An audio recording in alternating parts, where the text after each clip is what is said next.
We are. All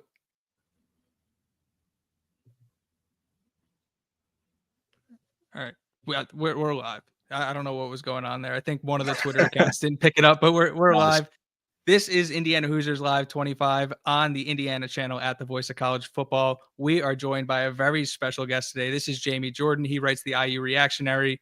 We're going to get into a lot of stuff, including the IU spring game, which is coming up on Thursday, but almost breaking news, maybe not at this point because it's been a little bit, but Indiana basketball added the commit of Lamar Wilkerson. They were head up with Kentucky in a pretty heated battle. It got heated, obviously, online between Indiana fans and Kentucky fans. So, Jamie, I'll go to you first.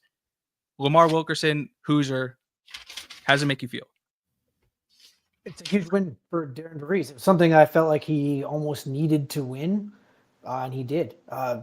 Reports are that he went out and saw him today, kind of closed the deal. There was all that smoke on Twitter, on message boards that Kentucky is putting out there, and turned out whatever. IU slammed it. It's done. So huge pickup by IU at a position of need. 6'5" shooting guard that shoots 45% from three. Add that to DeVries, add that to the other guys that they've already added. I mean, it's a huge addition. Brad?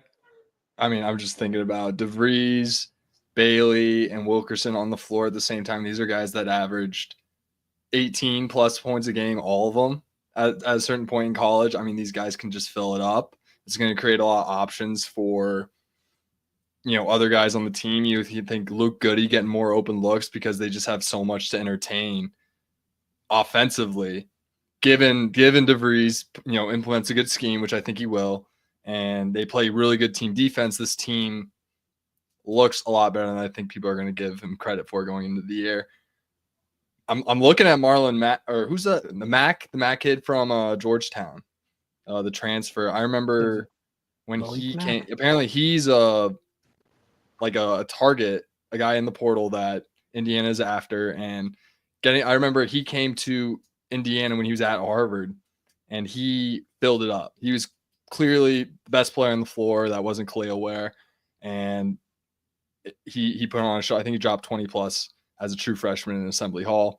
That's a guy that if Indiana is targeting and pairs with this group, lots and lots of scoring. It's just going to really come down to how invested are they on the defensive end of the floor, which has been a big issue for the team for a long time.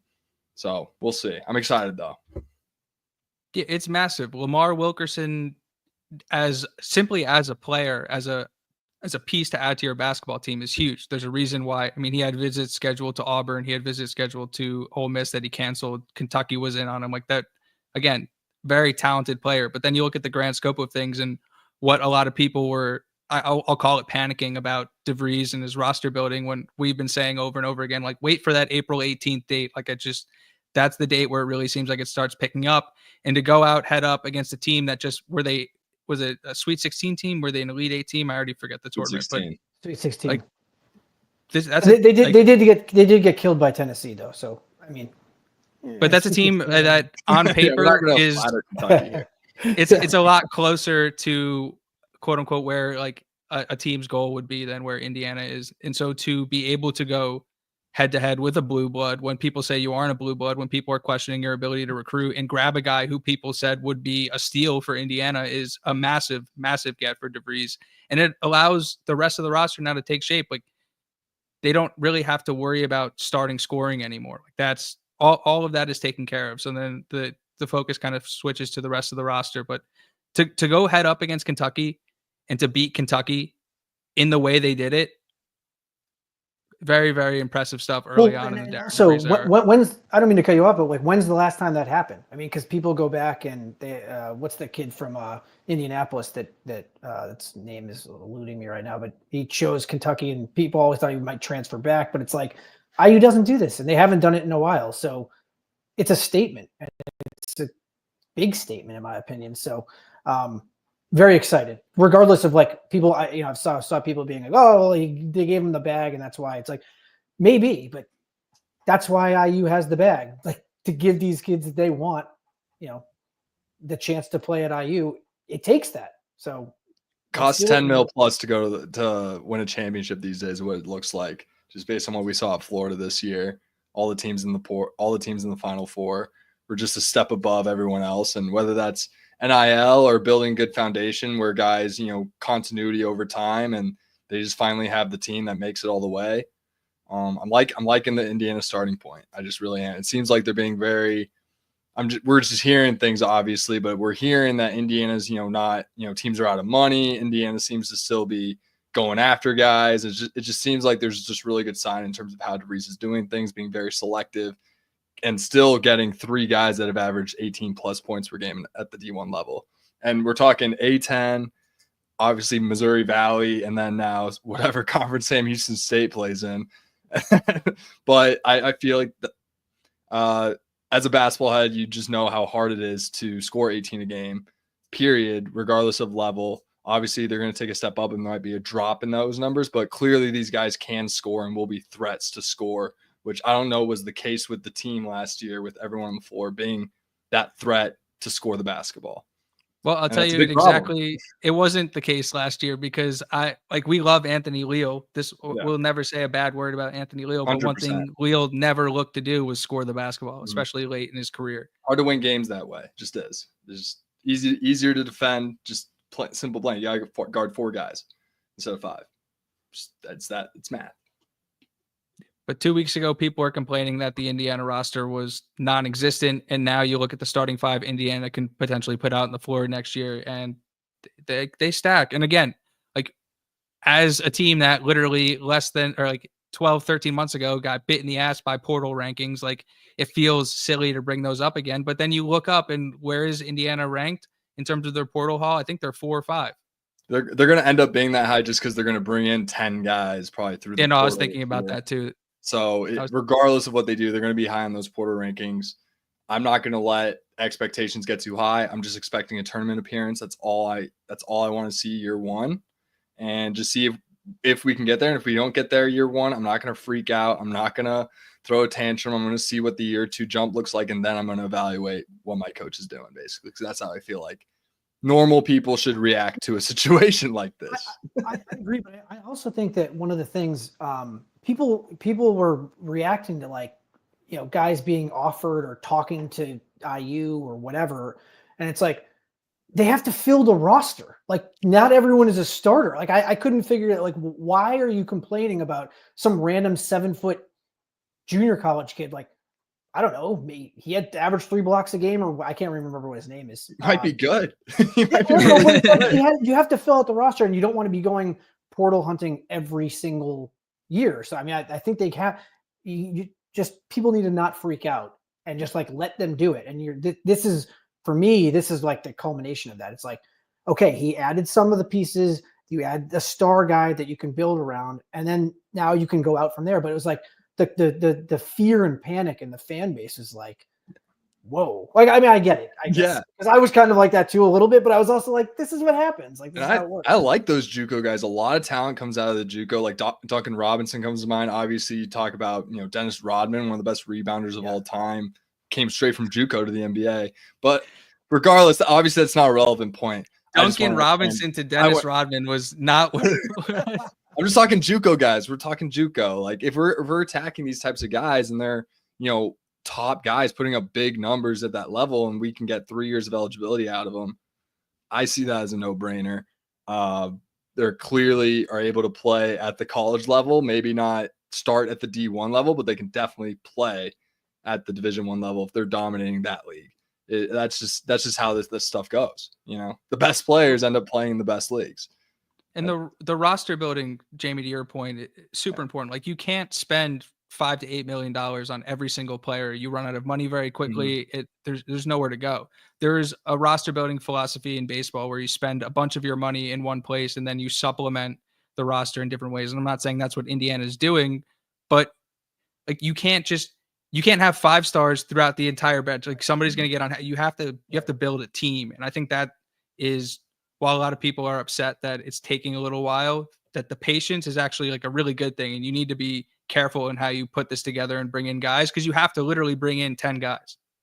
Well, and that's the talking point, the building a team. And it's Yes, I hate that talking point, but it's like it's true. It's you cannot have like we just watched last year and the year before where they had a bunch of guys that were as they're by themselves were good players, but as a collective, no one knew what they were doing. They were who was deferring to who was the alpha, who was not the alpha. I mean, we have no idea. I mean, I still couldn't tell you. Right. So I mean, I just I hate that talking point, but it is apt here, and I think that like it's exciting to see a coach that has a vision, that understands how to win in multiple ways. And one of the things, we're not really getting into this, I don't think, that deeply, but like if you look back at his metrics, like his defensive metrics last year were off the charts. Why? Because two of his better players got injured, including his son, who was shooting like 50% from three when he got injured. So it's like he decided, okay, we need to hunker down, and I can win this way with these guys. I mean, to me, that is a sign of a guy who actually is learning on the job. He's like figuring out, hey, this is what works for my guys. That's how you build a team. And if things go wrong, you have a second way you can actually do things that is not going to like end your season. I mean, West Virginia should have been in the tournament last year. So, 100%. Anyway.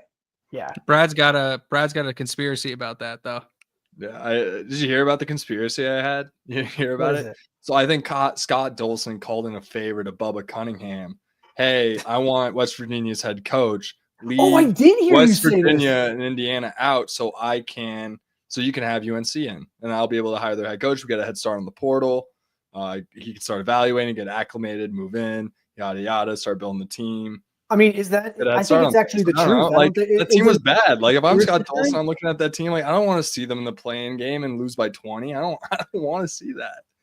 That actually makes it. That's and I don't want to like shit on them, but like that's what I was expecting if they did make it. To be honest, and well, I like obviously I was riding. We were on a good wave, but I think we faced that who did you? If we played San Diego State, I don't know if it's the same result as what UNC did to them. San Diego State's a very well coached team, and they just play as a unit. And I don't know if we can match that intensity, which is what we struggled with a lot. We just weren't a tournament team, intensity wise. Maybe not toward the end of the year, but for the most part. But yeah, that's my theory. That's it. I know. I like your theory. I actually think it's not true, but crazy. It could easily. Yeah, it's not as crazy like the way if you lay it out. Like it's actually not that crazy. I mean, he got a ton of crap from everybody. Yeah. Rightly so, because I mean, I guess what it is you just play a bunch of teams that are bad and you just blow them out, and then you just kind of show up against good teams. That was basically North Carolina's like. That's what they did to get into the tournament. It's like, is that really how you're gaming the system? I guess that's what you do. I don't know. Maybe. Their only quad one win was a UCLA game, which I watch. I watch every UCLA men's basketball game. The UCLA choked that game away at the free throw line. That's what happened. North Carolina did not win that game by any means. Well, that's I don't only quad one win. They didn't have Mara, I don't believe, in that game either, who was Mara was in foul trouble. He has conditioning issues, and sure, Michigan poached him, but I mean, you go. That's your issue now. Yeah, I don't know if he can play 25 minutes a game. Like he's a great player. I don't know if he can play 25 minutes. Yeah, that's his issue. Yeah, that's what's so good about Zach Edey. But I digress. I was gonna say. Well, when you get every call, I'll get killed. I don't want to say. Yeah. I was gonna say. The reason we brought JB on today was to talk Indiana football. So I don't want to spend 100%. too much time on Indiana basketball, but. I like the hoops, though. No. I was going to say the roster is coming together. That being said, there are still some holes potentially even in the starting roster. So going forward, now building off of this momentum, obviously positionally, we'd like to see them grab a rim protecting center. But are there any guys you guys kind of have your eyes on? I already mentioned Mac from Georgetown. Yeah. So maybe and just to there's a relationship there. With the Kenny Johnson, I think that's his name, the new assistant that they hired. So that is, I mean, he's legit. So if they could somehow pull him and have him and Enright as the point guards, I mean, that would be a dream. It would be unbelievable. But yeah, I mean, go ahead. I had to get that in there. Who, me? You, Brad. Oh yeah. I thought you were going to say someone else. Man, I would love. I've said before, I want Don McClain's kid, who was committed to West Virginia when DeVries took the job. I think that'd just be a good get. But yeah, rim protecting center, clearly need a starting point guard. I think it'd be awesome for Enright to give you like 15, 20 off the bench, kind of as a hey, let's cool it down a little bit type guy. Like let's get back to basics here. Like calm everything, put everything back into perspective. Even if we're up 20 or down 20, like you kind of just want that to kind of come in.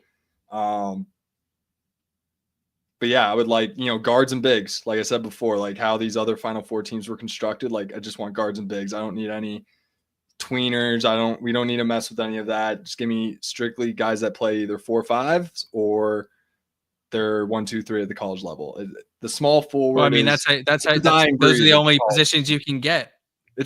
I'm just saying, like, you know what I mean? Like the 6'7" small, like they're a dying breed. AJ Storr had a really tough year this past year. He's one of those tweener guys. Like at the college game, it's just really, unless you're committed to, if you're between a 3 and a 4, I just don't want any. I don't want any Mbakos. Is basically what I'm like running around the whole point. Like I don't want any Mbako types. Is kind of what I'm saying here. I agree. I mean, they clearly need.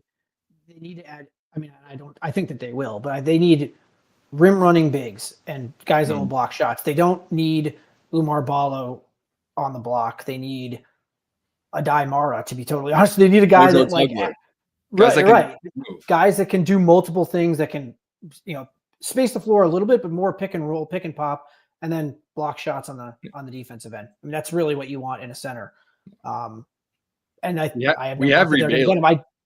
We're good at the scoring big. We're good there.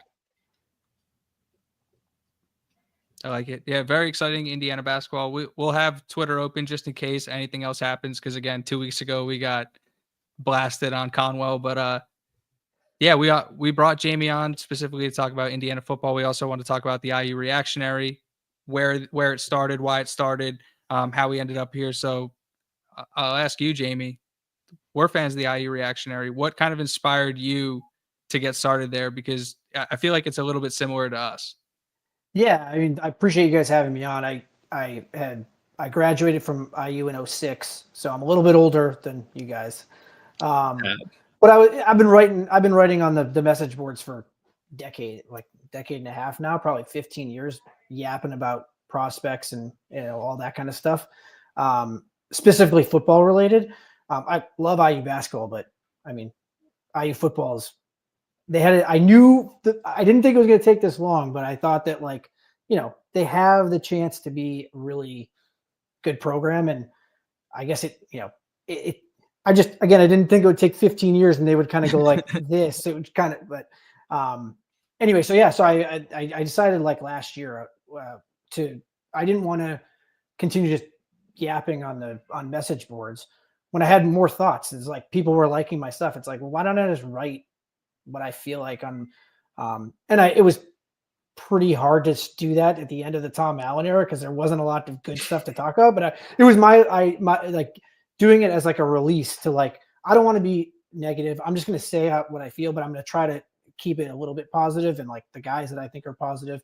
So that's kind of why I started it. And again, I started like every week writing, and then it was like, ooh, I can't write it, but this is hard to write about. And then obviously Tom Allen got let go. And as soon as that happened, and obviously with last year, my subscribers went way up as I started writing.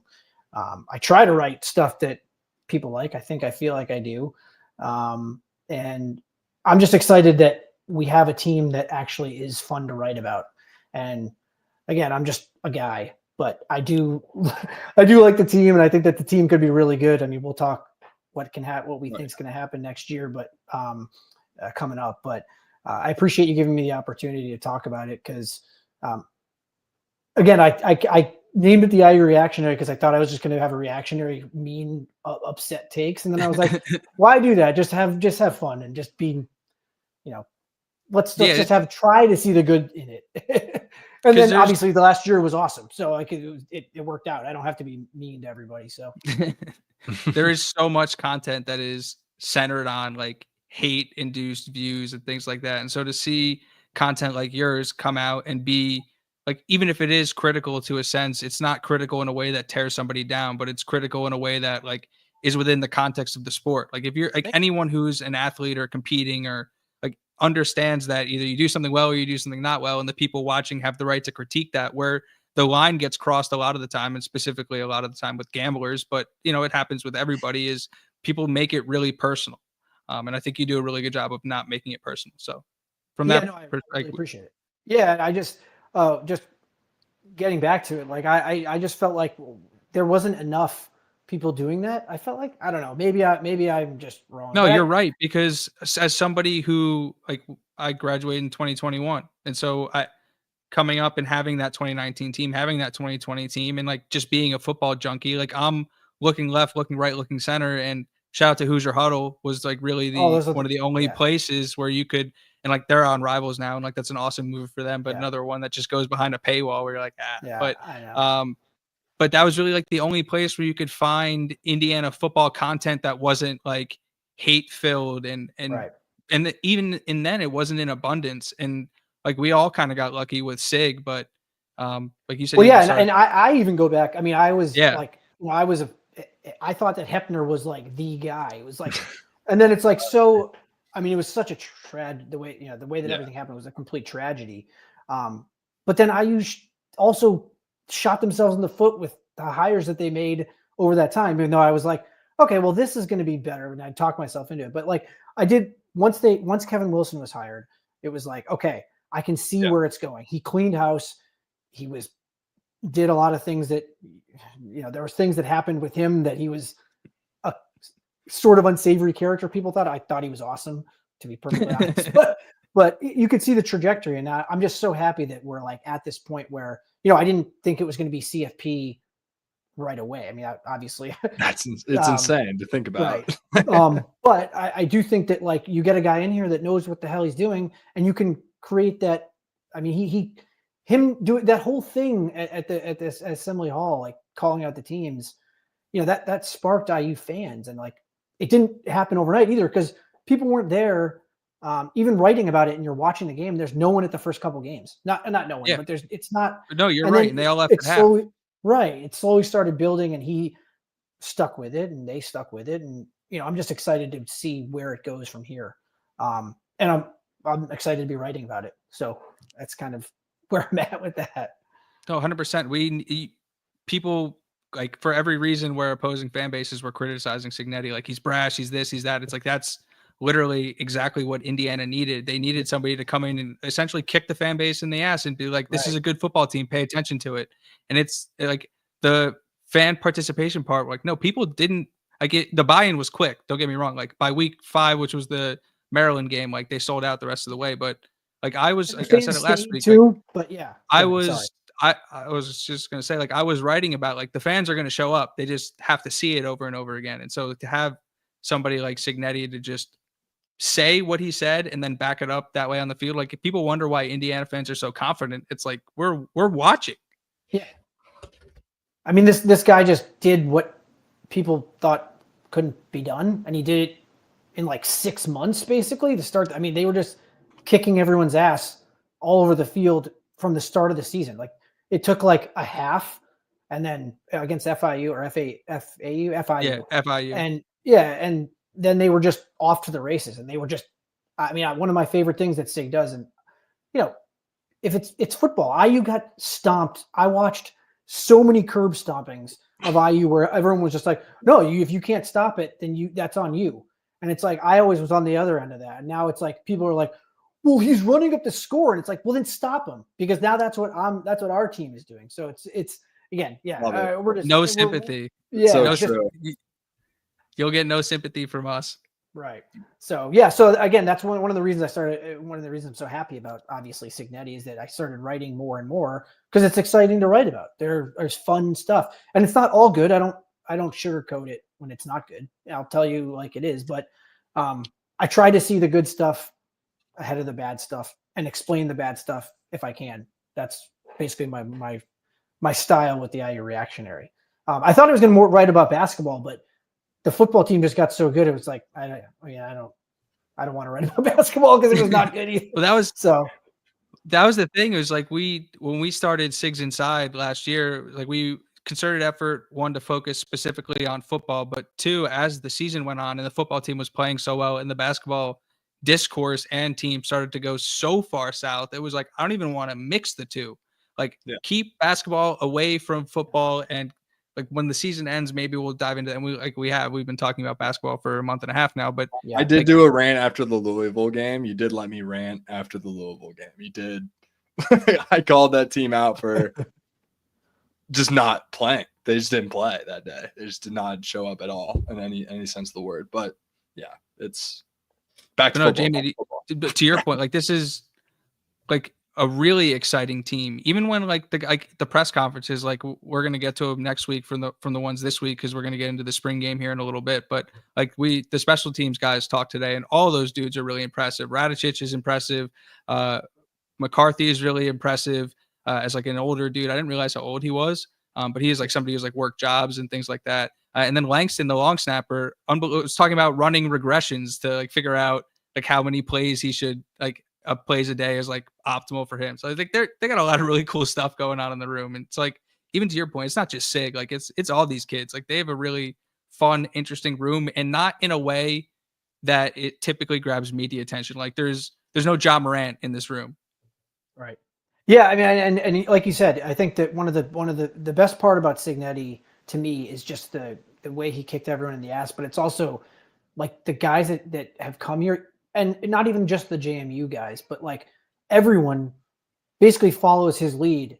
And I mean, I wrote about this because I had a tweet that got like 1,000 likes or whatever, but it was just the opening where he just was like trash the team, not to trash them, but it was basically like, these guys aren't performing to the way that we want them to perform, and to like do it like the way he does it, but it's in like a pointed manner, and he's not like naming specific guys. It's just like, this is how it's supposed to be done. And it's like, why did it take so long for this to happen? But it's just, it's so exciting to have this happen and to be leading into the spring game, which unfortunately won't be televised, I don't think.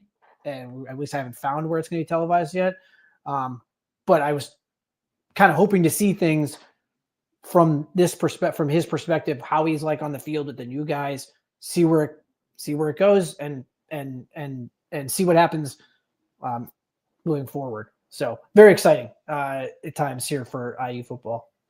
100%. And real quick, just to close up on, I'll call this kind of like quote unquote the smoke, and then we'll jump into the spring game. But like Signetti is almost like a movie character. Like in terms of, if you were just going to create a perfect football coach who has the right mentality, the right attitude, the look, says the right things at the right times, like it's almost like it is almost insane how like on the nose he is, and like that part of it is super, super impressive.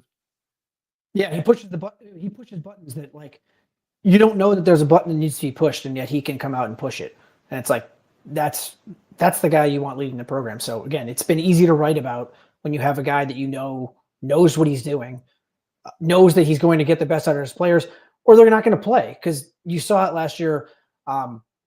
Josh Signetti, he played pretty well, but then in the Northwestern game, which I was at, he got toasted, and they immediately brought in Terry Jones, and Terry Jones was awesome the rest of the season, essentially.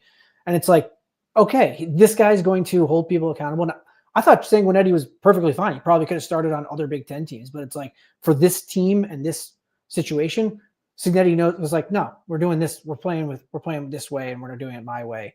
And I thought that was admirable. And again, that's why I'm excited to write about it and continue to write about it.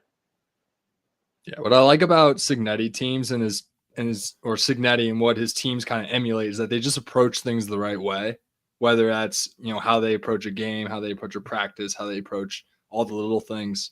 It just seems like when you follow other programs for a long period of time, you kind of have to, or like bad programs, you kind of have to guess like, oh, is this the right way?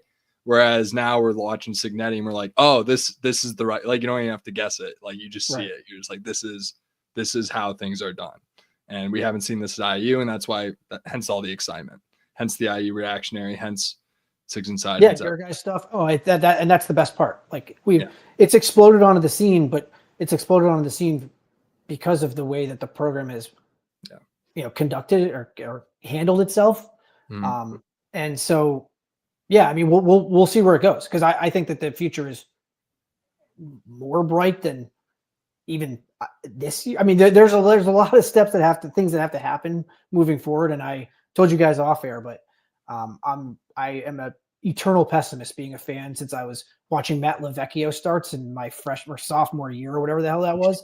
It's like, I mean, I thought that Matt LaVecchio was going to be like, oh, he's Notre Dame transfer, blah, blah, blah, blah. Anyway, point being is that like I kept thinking this was going to like happen. And we got the guy. So, and he's staying here, and they ponied up and realized that like, this is the guy, this is what we're going to do.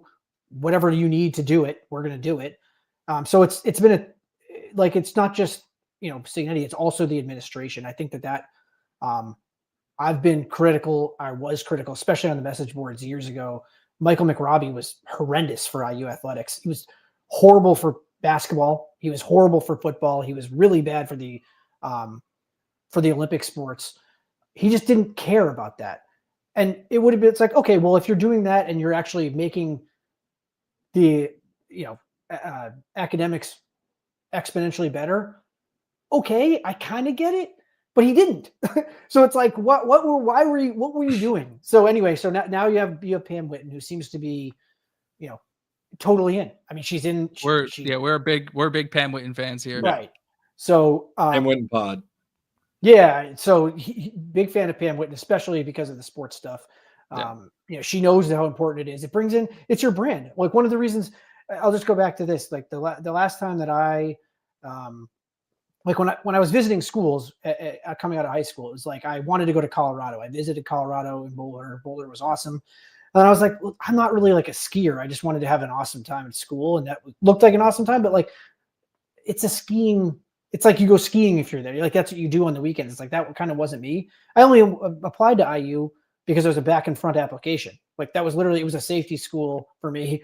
And it was like, this is a back and front application. But then they went to the national championship game, and it was like, okay, they're building something here with Mike Davis, and that was, I was wrong there. But the point being was like that. I went and visited, and it was like, this place is awesome. If they're going to have good basketball, like, this is an exciting thing. And that's what is so important to move forward.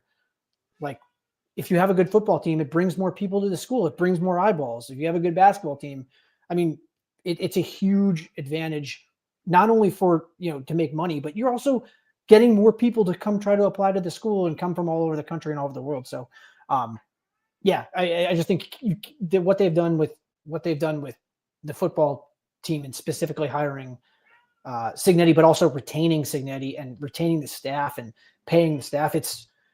There's a lot of good things to look forward to with IU football, in my opinion, in the coming years, hopefully. But yes, in the coming years. 100% agree. I made this point yesterday when I joined Mark Rogers on the college football show on the Voice of College Football channel.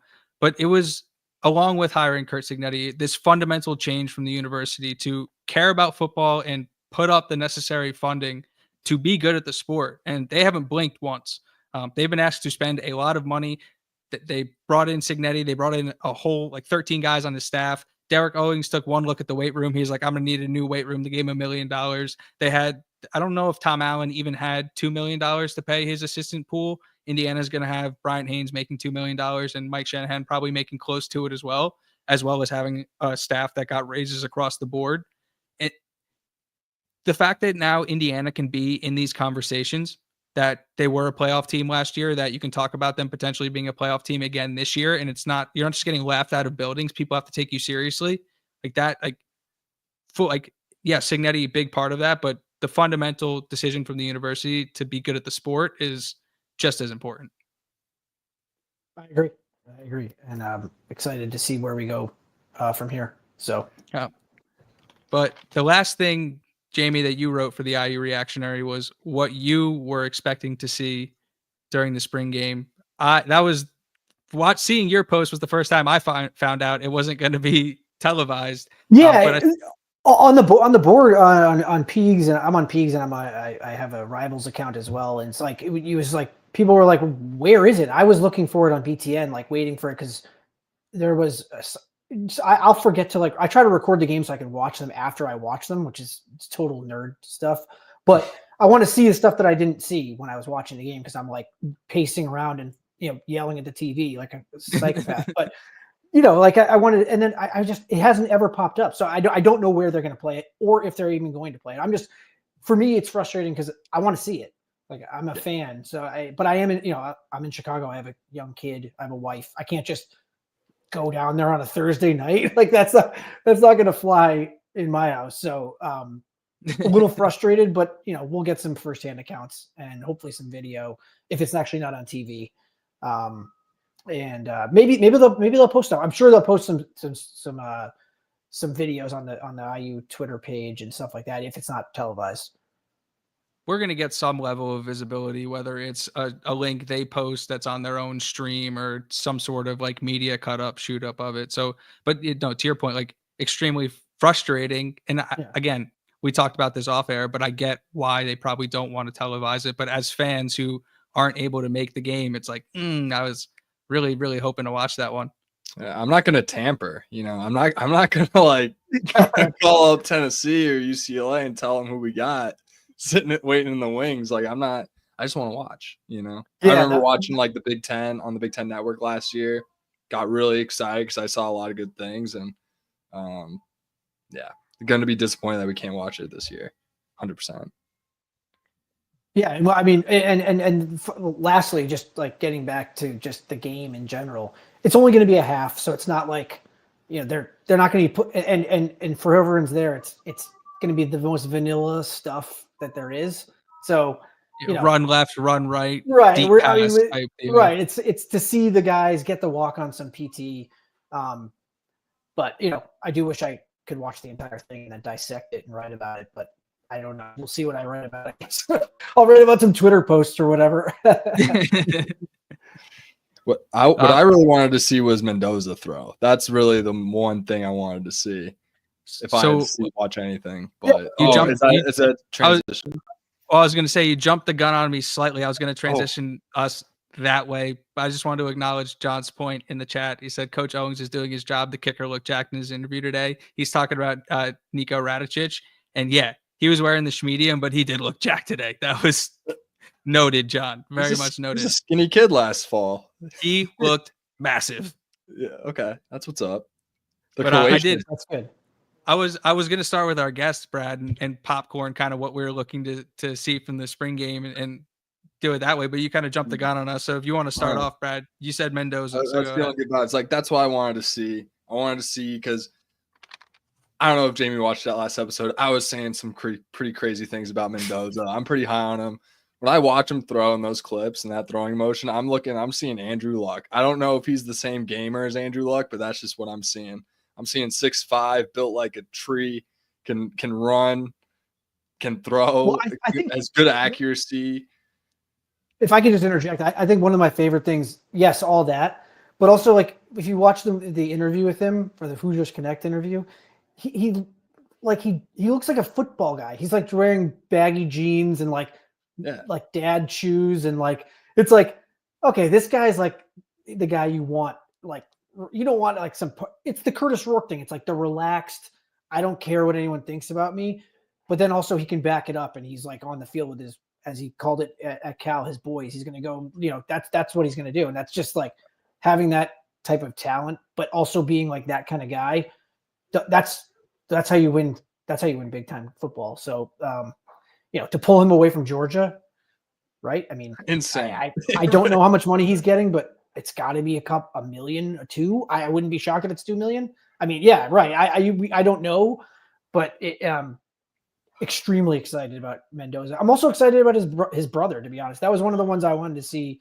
I know Matt Weaver had talked about it on Peegs that people had been talking about that the younger Alberto Mendoza, that he looked really good also. And again, if he's got his brother's moxie, which, he was a true freshman last year, kind of looked a little deer in the headlights, but he's got another full year in the weight room, full, spring and summer coming, fall camp coming up.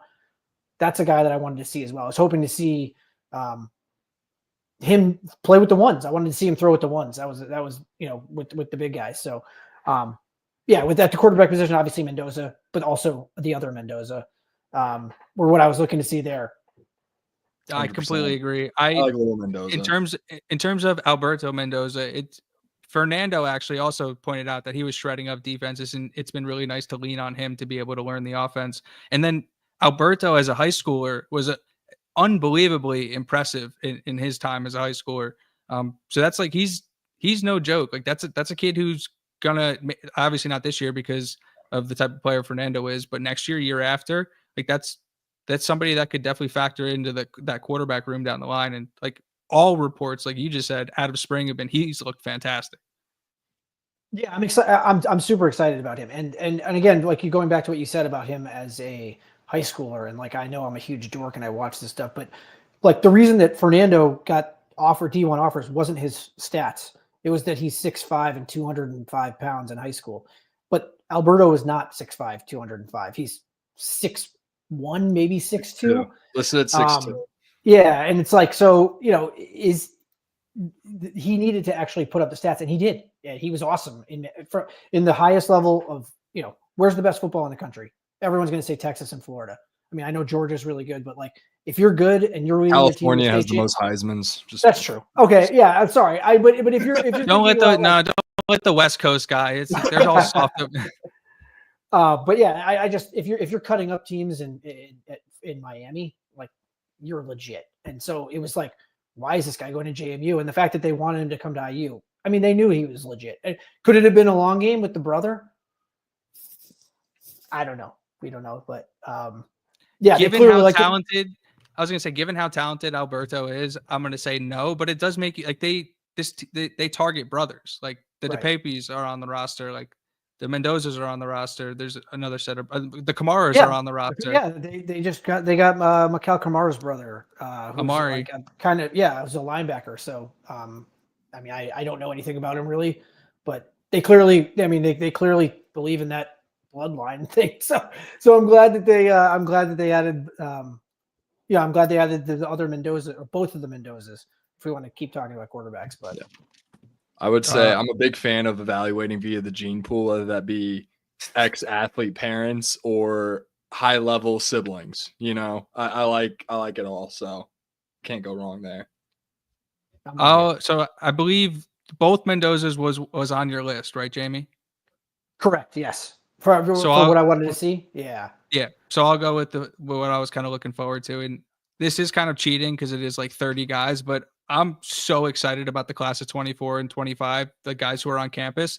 And I tried to list everybody. If I didn't get everybody, I apologize. But in no particular order: Byron Baldwin Jr., Jalen Hollywood Bell, C3 Cianta Stewart, Zachary Smith, Adamola Ajani, LeBron Bond, Daniel Ndukwe, Keyshawn Calhoun, Drevius Hall, William DePape, Andrew DePape, Jamari Farmer, Ro Hardy, Mendoza, Austin Leapfried, Kobe Martin, Jaja Boyd, Dontre Henderson, Baylor Wilkin, Matt Marek, Miles Kendrick, Mario Landino, Tyrone Burris, Kyler Garcia, Tristan Abram, PJ Nelson, Quentin Clark, Evan Parker, and Charlie Becker. I am as jacked up as you can possibly be about these guys. And like, classic, again, maybe they won't be, all of them won't be contributors in 2025, but like there are a lot of really talented football players on this list that are going to get a lot better over the next 6 to 18 months. And they're going to be high level contributors for this team. Like people are sleeping on the depth that they were able to build in these two classes. And it's going to set them up really, really well for next year. Like get to know these names. These dudes are really good. Yeah.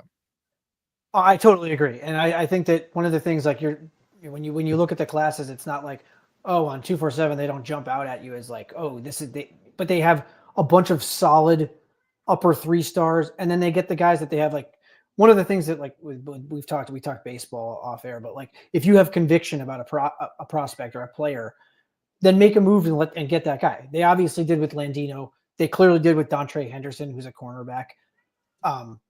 Saw some good things from him. Let's talk about bloodlines. That's Jair Alexander's cousin. There you go. So, and I'm just saying, like they saw these things. It's like, don't let the number next to the name or the star next to the name deter you. Because if you're a good player, people are going to find you. And this staff knows how to find kids. So and not just this staff though, but the only guy that they kept around was Bob Bostad, and I just let that man cook. he's got Briggs and these guys are like, okay, middling 3-star. I mean, we saw my breakout. I want to kind of get to it. I guess I'll talk about it right now, but I want to see the offensive line. Outside of quarterback, there's nothing more important than offensive and defensive line, in my opinion. I don't care the other position. Yes, corner is important. Yes, having playmakers is important, but you don't win if you can't block and if you can't get the quarterback. And so my breakout guys I want to see, or I wanted to see, Adedemola Johnny, guard, redshirt freshman. Johnny. Right. He's one dude that I think is going to be really good. There was a workout video of him doing like high knees going over and he just looks like a monster. So that guy, Baylor Wilkin, another freshman that's on campus. He's only listed at 268. I think he's going to be a tackle. They thought he was going to be a guard, but the stuff that you're seeing on Twitter has him playing tackle. I wanted to see that. And then, of course, getting back to the starters, where are the starters? I know we heard that Khalil Benson was injured. We know Drew Evans is coming back from the Achilles he had last year. Yeah. Sig said he would be back. Is he going to be back? I have no idea. Can you count on him? We don't know. But beside that, Carter Smith, Pat Coogan, Bray Lynch, and then the right tackle they brought in, Mikulski from Ohio State.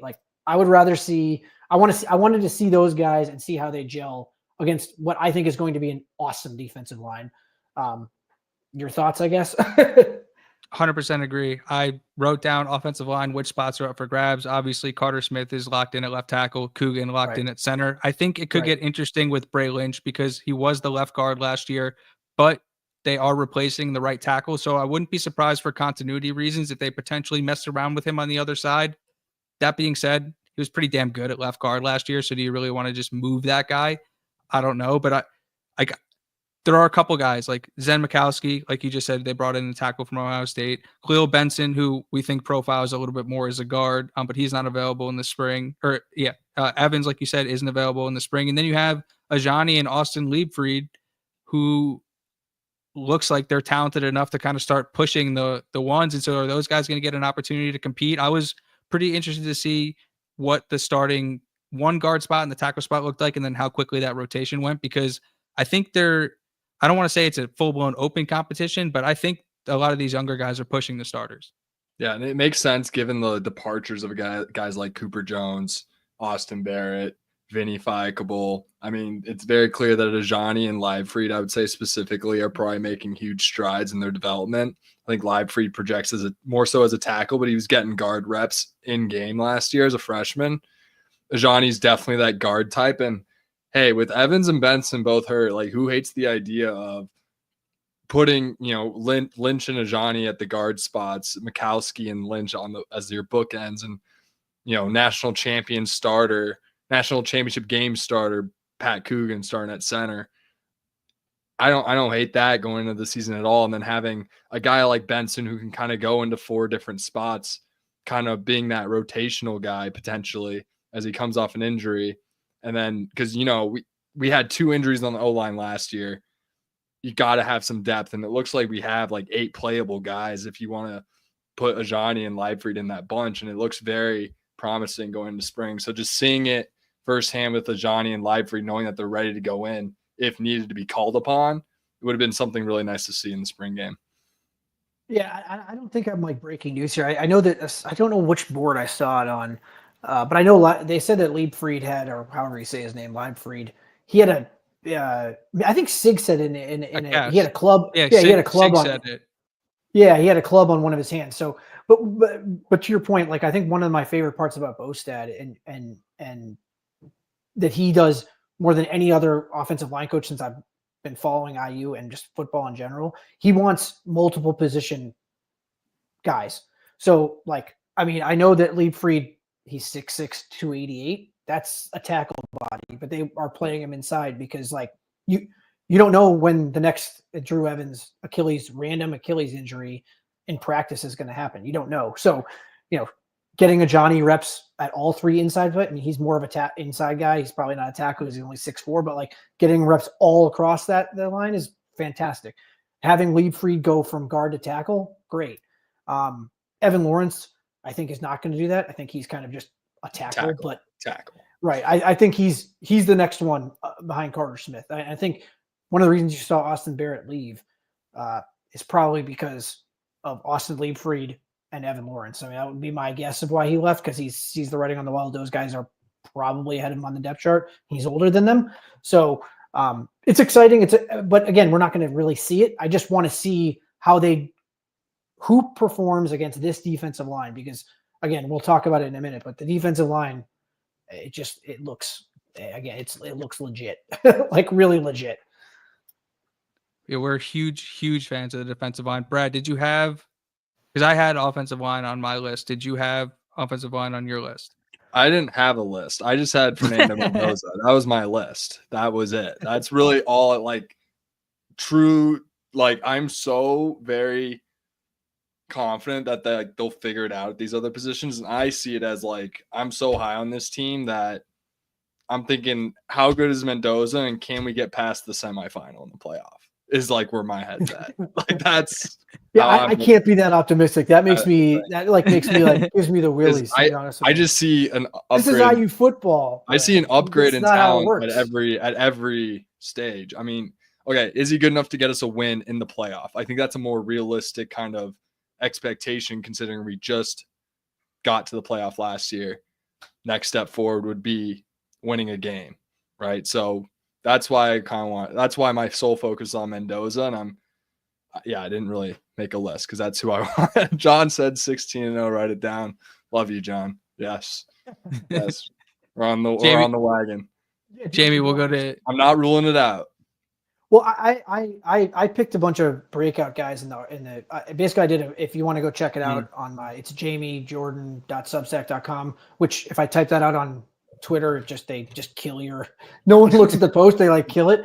But I wrote literally every position. I tried to go as in depth as I possibly could. So I picked breakouts for every position. Guys that I'm looking one of them. Should we go position by position with break? Because I have my breakout guys too. Sure. Yeah. I go because I did. Go ahead. Yeah. Go wherever you. No. You go first. You got it first. So yeah, I mean, I'm just going to go in the order that I wrote it down on here. Appreciate that there. Jamari Sharp corner. I think Jamari Sharp's going to be. I know they brought in Knighton. I know they brought in Gandy. Jameer Johnson left. He went going to UCLA. I don't know if you saw that. He announced today he's going to UCLA. They passed kid. You gotta love it. I like Jameer Johnson. Yeah, I'm a fan. I just think that Jamari Sharp is an all-league potential guy. He's how tall is he? 6'1". I do. I'm telling you right now. I think he has that. He's 6'1", 187. He has track speed. He was really, really good last year. Again, PFF, especially with corners, is hard to corner and offensive line because you don't know the calls. You don't know what they're supposed to be doing on each play. But he was a PFF darling. I wrote about that as well. That's a guy that I think I have him right now as my starter ahead of Gandy. Obviously Pond's on the other side, who's an All-American. So he's not going anywhere, but Sharp is my first guy at corner as my first breakout in that room. Awesome. Yeah. I mean, if Sharp is breaking out for IU and gets that starting job, I mean, that depth there is crazy considering Gandy and Knighton are right behind him on the outside. That would be a huge win for the IU program if that's able to come through fruition. I'm going to go a little more niche, just seeing a guy that can maybe get on the field on special teams in that group, because I feel like that group's pretty who's getting tick. It's those four guys. It's how much are they getting? I don't know. A guy, Dontre Henderson, I want to see him get on the field in some capacity, 20 flying around as a gunner, something like that, just making plays.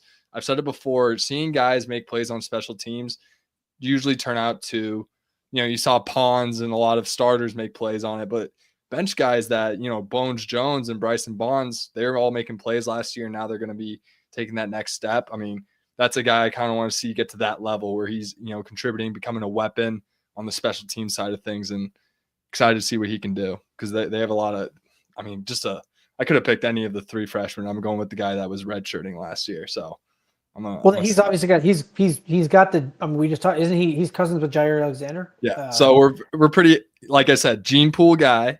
Yeah. I'm in. Sticking to my guns here. I like Dontre Henderson. I don't know if I don't think he's going to start. But yeah, seeing as in terms you of need those guys. I mean, I would like to see him special teams. Yeah. Those are I mean, those guys are super important. I mean, you need the special teams guys. We saw last year, Daniel Ndugu, a true freshman, blocked 2 punts like out of nowhere. So That's you our need guy. those guys. That is He's our going to play guy. this year. Yeah, he's definitely going to play this year. He's legit. We can talk about him in a little bit, but go ahead. I loved. Oh, do you want to talk about him? Right? Where were you going to go next? With I was going to go. I went backwards on my list here, so I was going to go linebacker. Okay. I know Sammy from Hoosier Huddle likes him as well, and so does. There's. I mean, I think a lot of people like him. We just haven't seen him. Quentin Clark, linebacker. Yeah, I saw that on your freshman. Too Deep, and I want to hear. From what if you watch his huddle video, which again is super dorky, but if you watch his huddle video, it's sideline to sideline.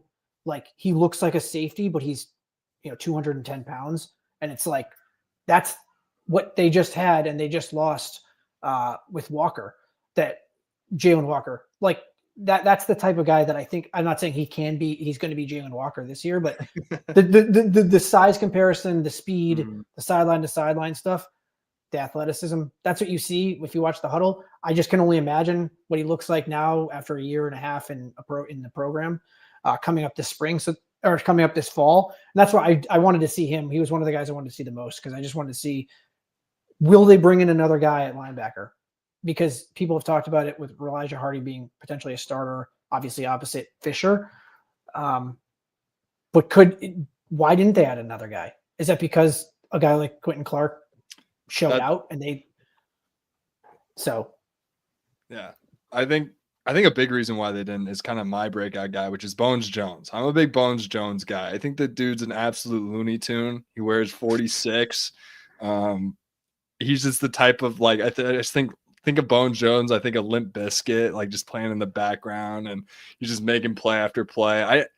I would love to see him start opposite Fisher because I think he's a real thumper. I think he can make a lot of play. He did make plays given the opportunity. So did Ro Hardy. I think that's why they didn't bring in a guy. I think they saw what they did when they were on the field last year with Bones Jones and Ro Hardy are both going to get plenty of tick regardless.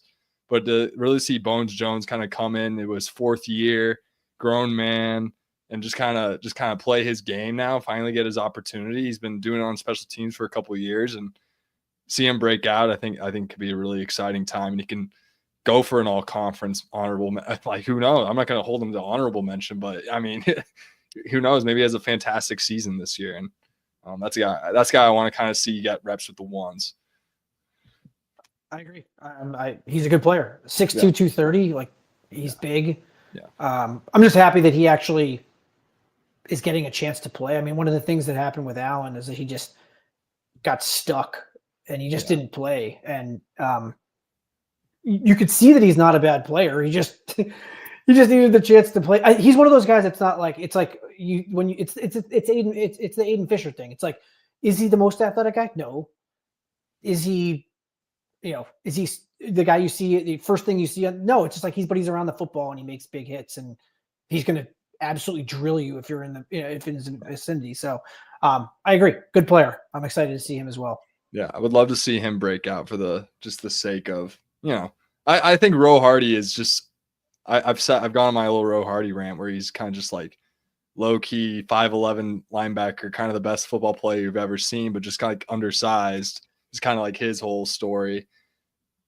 I mean, seeing a guy like Ro Hardy kind of takes I could like I said, how I didn't make the list. Like, either way, I'm sold on both of them. But I would love to see kind of Bones Jones kind of be a tone setter, especially when we go on the road a lot this year. He can really, pack a punch. And I could see a guy like Ro Hardy, when he goes up against, he's a little undersized, going up against Penn State. Those big running backs, so they're bigger than him.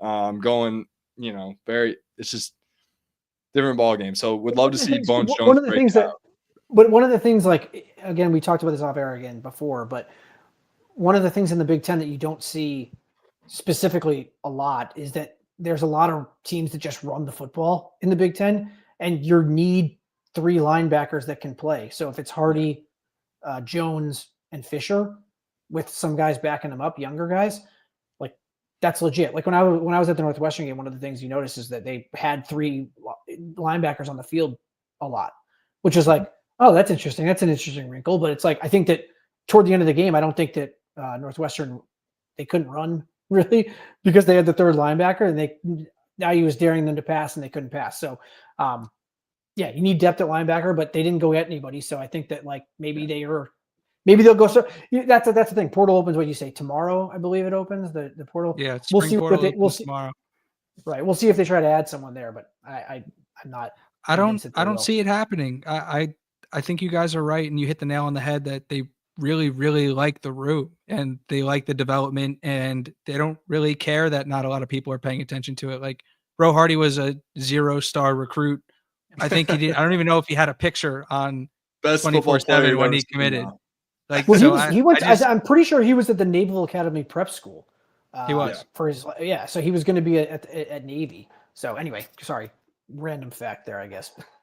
But yeah, it pulled him out of that, and he's legit in 1 year, which is wild. There's that room goes Fisher, and then those two guys just talked about Ro Hardy and Bones Jones, and then Quentin Clark, and they also brought in 2 really intriguing freshmen. Pulled PJ Nelson away from Cincinnati and brought in Jamari Farmer, who Jamari Farmer doesn't look like a freshman. So he's another. We're not even talking about Utzinger and Caden Turner. Yeah, this is true. I mean, I know you love those guys. I don't even need to talk about freshmen right now. Well, they got on my 6 upperclassmen that can play. Well, I was just going to say on my depth chart, I didn't add. It's all scholarship guys. So I have a page for the guys that are the walk-ons. But like you're right, like Utzinger played last. He will definitely be playing special teams. Most of the walk-ons, that's where you need those guys. And like Utzinger's a legit. He's like a 6. He's not super athletic like the other guys, but he's 6'4", 240 and like legit. So he has the build on a special team. Yeah. So yeah, I'm excited about that room, and it will be fun to see if they add anybody, because it'll tell us exactly where they stand, what they think, if they add somebody. Utzinger and Turvey are the only walk-ons that are on this little sheet of paper I have right here that I'm going. So Brad's official 2 deep. My official 2 deep, just the entire depth chart on a sheet of 26 line paper, I think. Well, see, I was doing that, and then I was like, why don't I just put this on a Google sheet? Yeah. Like, I don't understand. Yeah, so that's why I did. I never got that far. Well, then I was like, well, then I should have added the links to their pages. Then I was like, I should add their height and weight. Then I was like, it's taken forever, but I've gotten there. I was thinking about it, and then I saw this guy named Jamie Jordan was already doing it. So I couldn't do it for IU. Yeah, there's no reason to do it. Yeah. I hear you. Yeah, because I spent hours doing this nonsense. That's how dorky I am, I guess. So, it's not nonsense to us. I grew up. I made entire, like what I do on this sheet of paper, entire scholarship depth charts for the entirety of the Pac-12, the entirety of the Big Ten, and that's as far as I got. But I mean, those are the conferences that I was following, and I don't know. I don't know. I always track that. I had a good couple year run where I was like keeping track of those depth, those scholarship guys and those teams. And then the portal happened, and it was just can't do it anymore. Really hard. Yeah, I mean, I was gonna say that like the with the depth chart, I mean, SIG doesn't even release a freaking depth chart, so like, yeah, which is fine. They don't have to, but it's like, you know, it's just what nerds do, I guess. And hey, but that's another thing that would have been nice to see in the spring game is like, again, like we can take our best guess about who's first and what, and who's this and that, and who they release and who's playing with the first team and clips and things like that. But he doesn't release a depth chart. And so like one of the things I was looking forward to was like seeing where do they believe the holes are? Who are the guys that are rotating quickly? Like what, like that would have told us exactly how they feel about the roster. And while we're obviously still going to get there because they're going to play the game and the portal is going to open, we just would have been able to see it with our own eyes. Now it's going to be secondhand account. Totally agree. Do you want me to go on to like another? Yeah. So I'm going to do. I did 2 on the D line, and it's Tyree Tucker and Dominic Ratcliffe. Those are the PFF guys that I was talking about. I mean, everyone watched Tucker. He was essentially unguardable. He's like 6 foot 298, I think is his size, and he's just 6 foot 298. He's only a redshirt junior this year. That dude, he's like the next guy in my opinion. That is like he's He's stout. He's like a fire hydrant. Can't be moved. He gets under guys. I mean, he's the play of the year for IU, with the Pons interception against Washington, probably. Who was in the backfield instantly? It was Tyreek Tucker knocking the quarterback's hand. So him and the transfer Dominic Radcliffe, big fan. Both of them. I think they're more nose tackle like sort of stout squat guys. But I'm excited to see both of them. Those were my two breakout guys, because I think Radcliffe. People are talking about Wheeler. I know you guys are big fans of Wheeler. I think he's a good player. I just wanted to see Radcliffe because literally I don't see anybody talking about him. Essentially, he's kind of a forgotten guy, and I thought he was going to be. I do think he's going to be a huge help on the defensive line, which we talked about. It's going to go there's 4 guys at least on in just the defensive tackle spot that essentially look to me like they could play on any team in the conference. They're deep. They're really deep, super deep. Yeah. So, for me, I like the Tucker pick because on my 2 deep or on my 4 deep for D tackle, I have Tucker and Wheeler as the 2 starters, and then Radcliffe and Burris as the next 2 behind, Radcliffe behind Tucker being the nose, yada, yada. They're all going to play. It doesn't matter. My breakout on the D line is the guy who I think is going to be the big time third edge for this team. And it's a guy who we already talked about. It's Ndukwe, number 17. He changed his number up to 17. Seen, the biggest thing with him was putting on the weight. I saw the clips. I think he put on the weight. He looks quick. He's in a clip every day. And him just like doing the bag drills or whatever. And that's a guy, if we can get production from him, like I'm talking like 4 or 5 sacks from him, that's game changer, because I'm expecting. Greg Middleton has the single season sack record with 16. I'm just putting that out there with Mikael Kamara. We'll see. But yeah, if we can get 5 extra from Ndukwe, I mean, that's a havoc of a line considering what's coming up the middle.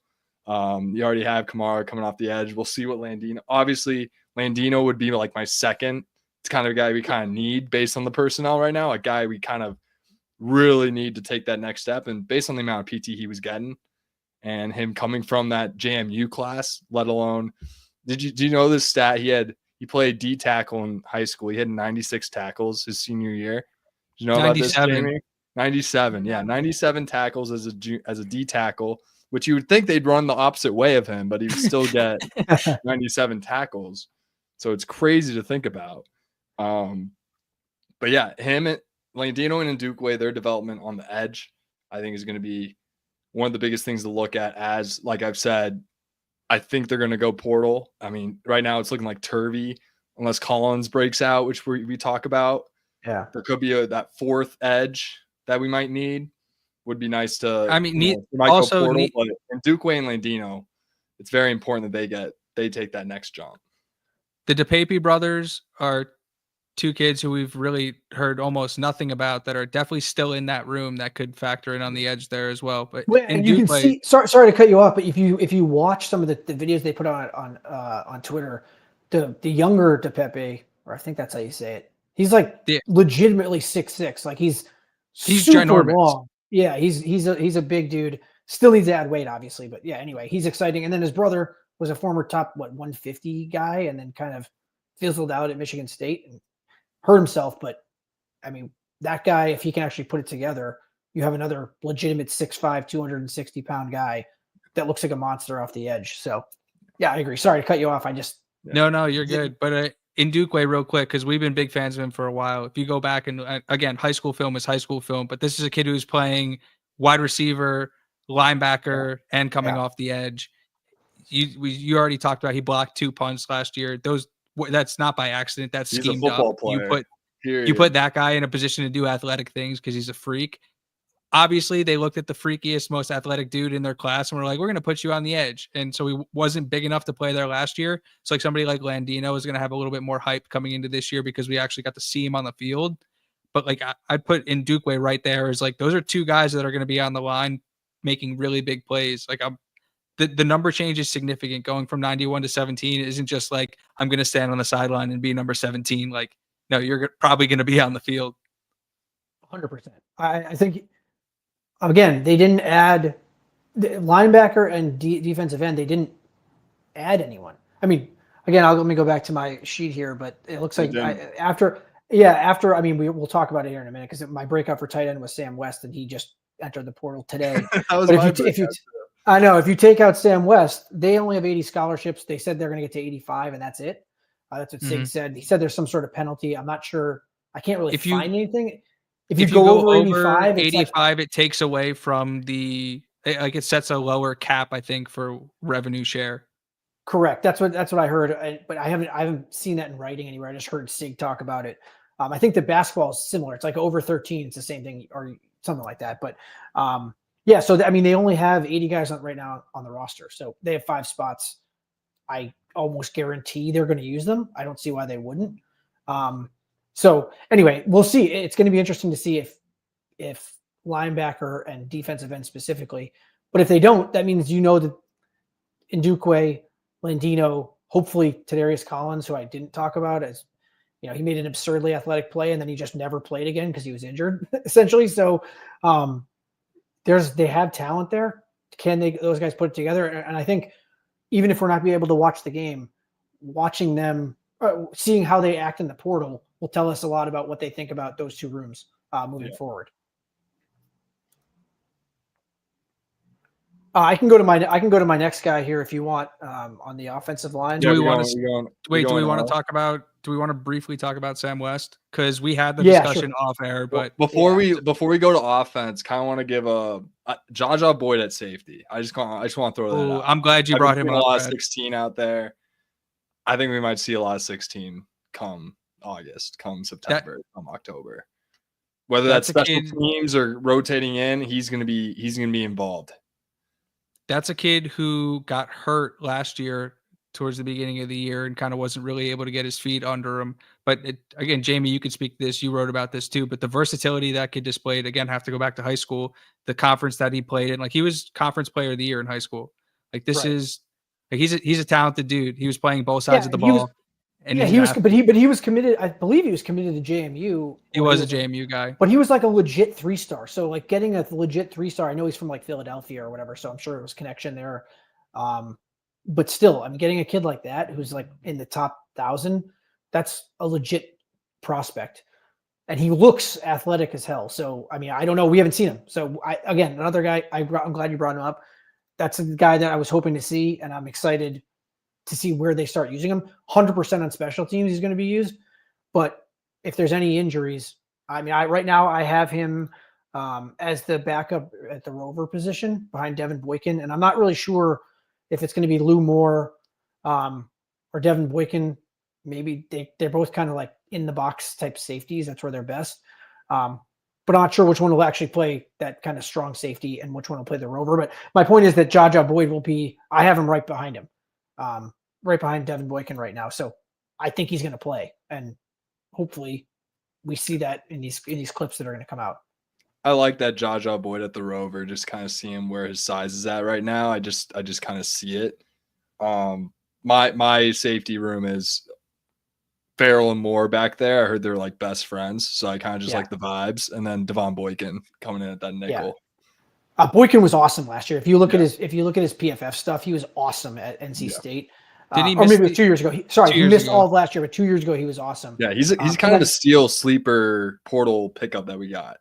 Yeah, I don't think people haven't talked about it. He's Sean Asbury essentially. He's like that same like 5'11", 195 listed at 5'10", 195. But like that's the Sean Asbury thing where he's just going to come up and smoke you.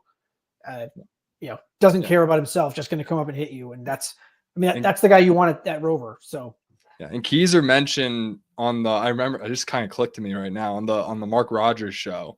You mentioned how a big point of Indiana was there was one clear weakness that we addressed, and that was kind of getting beat in the middle in the pass game on defense.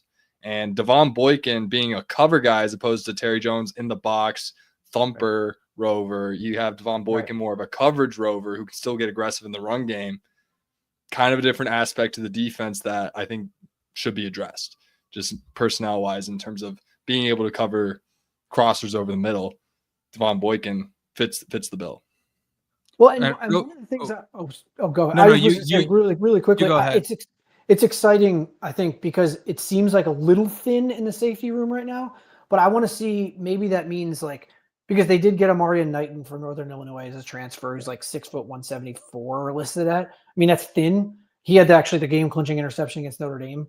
But do they use him as like a slot type? Like, I think there's going to be it's going to be interesting to see, because if they all stay, which I hope they do, the 4 corners that I think are going to be legit, they probably need to get them on the field. I wonder if that'll be a spot where, against a team like when, they're playing against Iowa, he's not going to play. Those guys aren't going to really play at all because there's only a couple wide receivers on the field. But when they start playing teams that are totally spread, you're going to want more speed on the field.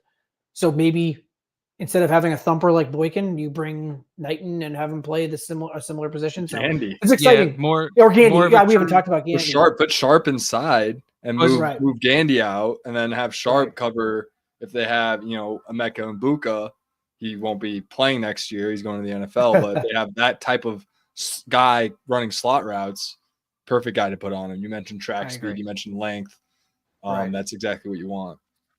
Do you want to mention Sam West? Because no, hold on. I want to hold offense real quick. I wanted to make I completely forgot what my point was going to be about Indiana's defensively. They got a lot more versatile. They'll actually be able to play more of like a true nickel, true dime package, and actually have like the guys to do cover guy be able to play in the slot, because that was a huge issue last year.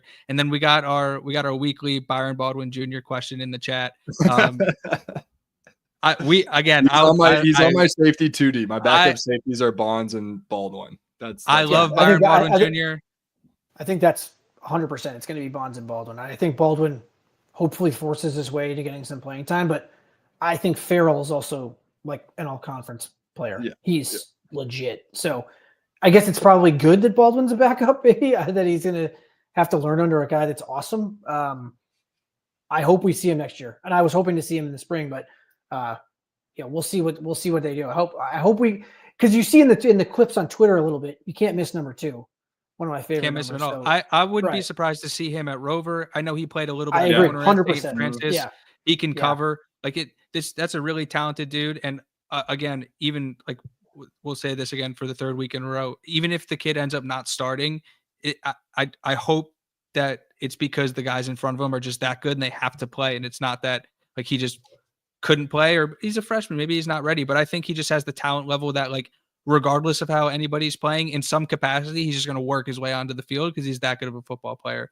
Seonta Stewart, 2C3. That dude's a monster. Freshman, I believe he's listed at 6'3", 190 already, which is insane. Maybe he's not that big yet.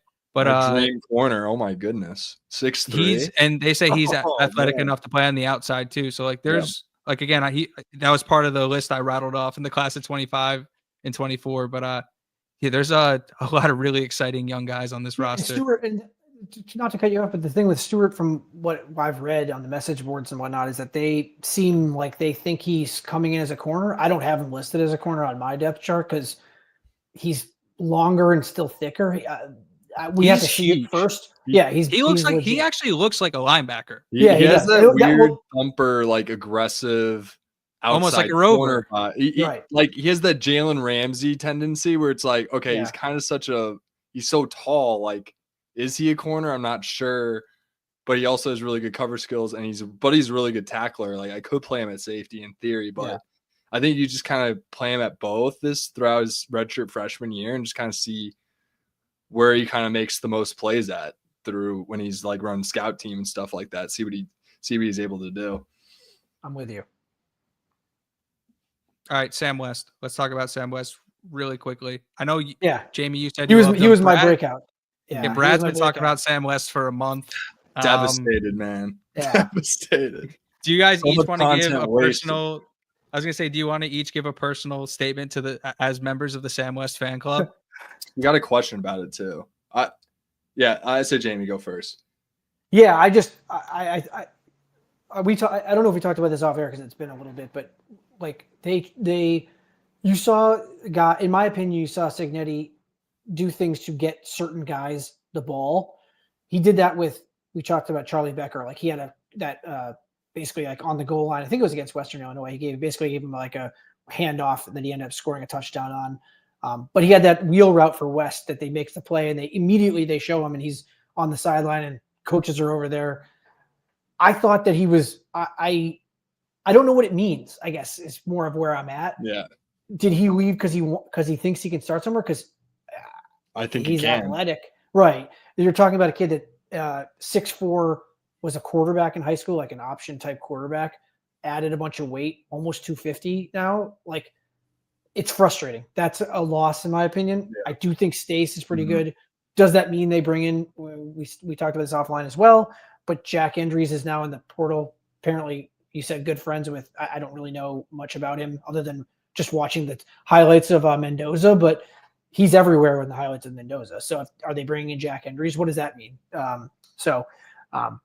Unfortunate to lose him, but that's why you have Stays. That's why you have Nowakowski. You still have James Bamba, who's basically an offensive lineman out there. And then the two freshmen, Theory and Barker, who will be coming. I know Barker is in now, and he's listed at 6'4", 240. I was saying before Barker, just getting back to West, but West was a quarterback. Barker was like a tight end in a complete option offense. So interesting guy that kind of like a weird path to playing tight end. But anyway, getting back to West, it's a big loss in my opinion. I don't know what the circumstances are, or if he just saw that he wasn't going to play, or if he just saw opportunity elsewhere. Because I'd take a flyer on him if I'm Purdue. He's from Indiana, something like that. Purdue, maybe someone's in his ear. I don't know. Yeah, it's concerning only in the fact that he was clearly slotted to be, kind of the starter given they go no portal. But if, I think one thing we did talk about off air was I asked if this happened after the Endries news, and it did. There's probably already rumblings of Endries going to Indiana, and West is, I think, the same class as Endries. So Endries steps foot on campus. I think he's my projected starter. If he commits to Indiana. So I see where he's going. I'm just looking at it right now. I'm going to play a guessing game. I'm going to guess around that. Yeah, I think because one thing that this Indiana team hasn't done is they haven't lost a guy, or a guy hasn't entered the portal that was really projected to be a starter. Could you argue that West was moving up there? He was getting slot runs with the twos based on the injuries they had at receiver, but he was kind of still buried on the depth chart, even though it felt like he was probably the most complete tight end in the room. As soon as the injuries news hit, it was like, that's literally like multiple people are like, that's literally Fernando Mendoza's best friend.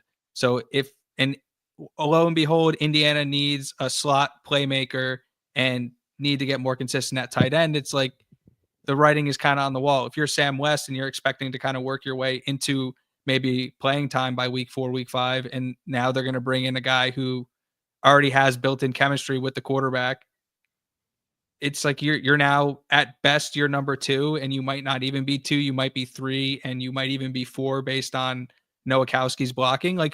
So I can see why. Now, if it ends up being not the case, that Indiana doesn't really have an option in hand and he ends up going up a level, then it's like, okay, maybe that's cause for concern. But recent history has told us that typically when somebody leaves Indiana, it's either because that spot is being upgraded or they don't have a path to playing time. And so I'm a huge fan of Sam West, that until something along those lines change, I can't see it any other way.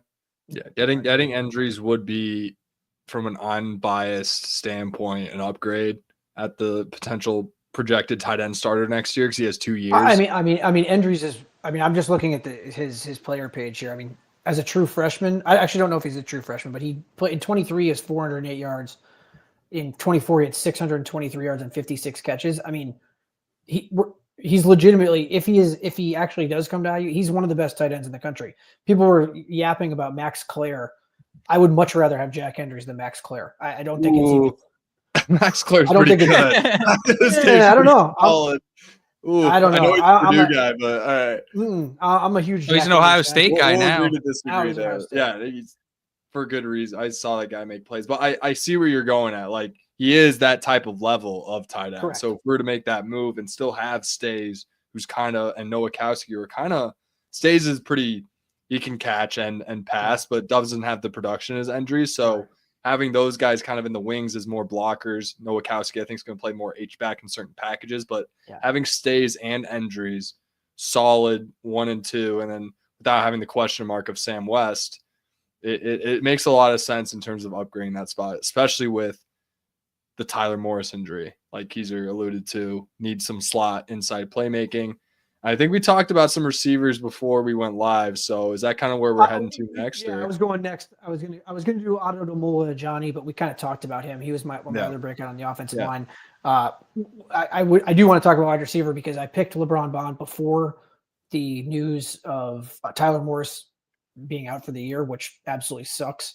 But I do think, you would have to think they're going to add someone. Yeah. But based LeBron on depth, Bond, right? Depth alone, essentially. Yeah, I agree. But LeBron Bond was a guy that he's a pure slot. So if that's the guy, does he get some snaps? Usually wide receivers, you can kind of work those guys in. I think when they're freshmen, doesn't really need. It's not like they need to get bigger, especially a guy that is like a jitterbug type. Like what is he? He's 5'9". He's going to be small. 5'9", 175. Yeah, 175 listed at 5'9", 175. Like that's just what he is. And he also got number 6. That usually means like, I don't know. I thought that meant he'd be Kendrick like did get 82, right up there. and he got 6. Who did? Miles Kendrick, the other true freshman. Oh yeah, slot. true. The only 2 slots on our roster. Yeah, and we haven't talked about Mekhi Jackson. I don't know what to think about that because like he played. Mekhi Jackson was at App State, and he played with Surratt at St. Francis before, but he was basically strictly an outside guy after being kind of an inside guy at St. Francis, from what I've read. So does he move down to slot? He's like 6 foot 200. He's not like that. But then, is it Omar Cooper? We talked about that off there as well. It could be. I'm kind of a receiver guy, just as a background, Jamie. I played the position, not like at a high level, but I played the position. I know how it works. And seeing how they kind of ran the routes tree last year, I see Mekhi Jackson. He's a big yak guy. That's what really jumped off the page. So think Sean Williams bubble screens. Think those types of packages. I think he can play inside out. I think that's what makes him very versatile. What's great about, in terms of, we're talking breakout guy, it's time to talk about EJ Williams. He's everywhere on these